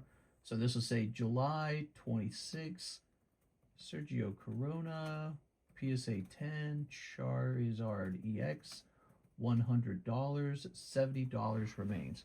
All right, so if you can send me $60 more right away, no need for the Sabaway, okay? So there you have it. Descending Heroes. Yeah. Descending Wallet. Oh, man. Okay, now we have a Mr. Mark to take care of. He's got 2 orders. One is for 2 Mega Dreams. 2 Mega Dreams. He's living the dream. The Mega Dream. 1 Japanese 151. 1 Korean Inferno. That's over here. All right. That's round number 1. This stream brought to you by Mark. He wants 2 more Mega Dreams. Okay, 2 more Mega Dreams. So what do we have here? A 1, 2, 3, 4, 5, 6. Ready? I have a bag. Nice. The bag's not really involved in slab away. Slab away just goes up into the slab away box till it's paid off. And then when it's paid off, we put it into the shipping box for slabs. So it sits there in the shipping box waiting for you to ship it. We got a big station. It's all alphabetized. So slabs are stored in there. The bags, what they do is they hold ungraded cards. So we call them raw cards. Ready? All right, what we got? Here's Electric, Mega Electric, and Rayquaza. Okay, Rayquaza. Grab that. Here's the Dragonite. First time slabbing away. Feels like I'm in Kmart in 2000. It's the Kmart special. Ooh, we're picking up a Zekrom. Lovely Zekrom. Okay, look at that. Beautiful. And what do we have here other than Ho-Oh? All right. There we are. I'm going to grab all this and stuff it over there. And we'll grab these as well and sleeve them up. Let's grab that Charizard next. Boom. That's cold. How about 151? Oh, not bad. Picking up the Venusaur. All right, a little special SR popping out for you. I feel like it's Kmart. It's the Blue Light Special. All right, remember Kmart, guys? Now, isn't Kmart still alive in Australia or something like that? Mr. Mark.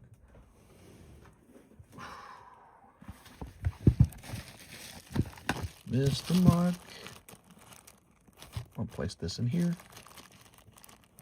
Good. We'll place these in here. Good. We'll place you back in the box with the other mark. Shop Smart. Shop S-Mart. Let's see, do we have a giveaway? We need a giveaway, right?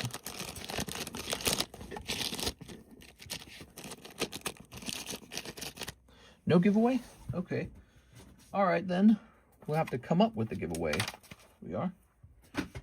I thought there was a Machamp giveaway, wasn't there? There was a Machamp giveaway. Where did he go? He should be up here somewhere. He's not. He didn't die. What do you get, like folded over maybe? Let's see if he got folded over somewhere. I swear there was a Machamp giveaway. We haven't actually given it away, right? Ah, here he is. He got folded over. Anything else get folded over? All right, so there we are. So I appreciate you guys being here with me tonight. We're going to focus on this giveaway for a minute. You know, I need to stop hosting the giveaway at the very end. It needs to happen after we hit a 40 likes checkpoint. I don't even know if we did that. Let's see if we hit 40 likes. So we hit 31 likes. What a pity, guys. That's too bad.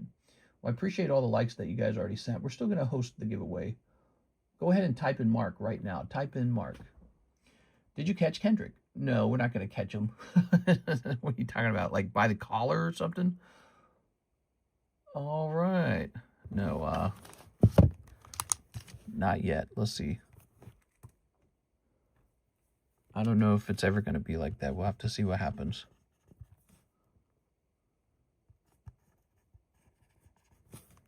Okay. Here's Tammy.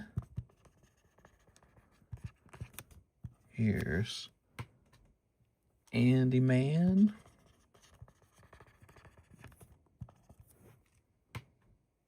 NHCC. And here's Sarah. Here you go, Sarah. And we'll put CS Man on. All right.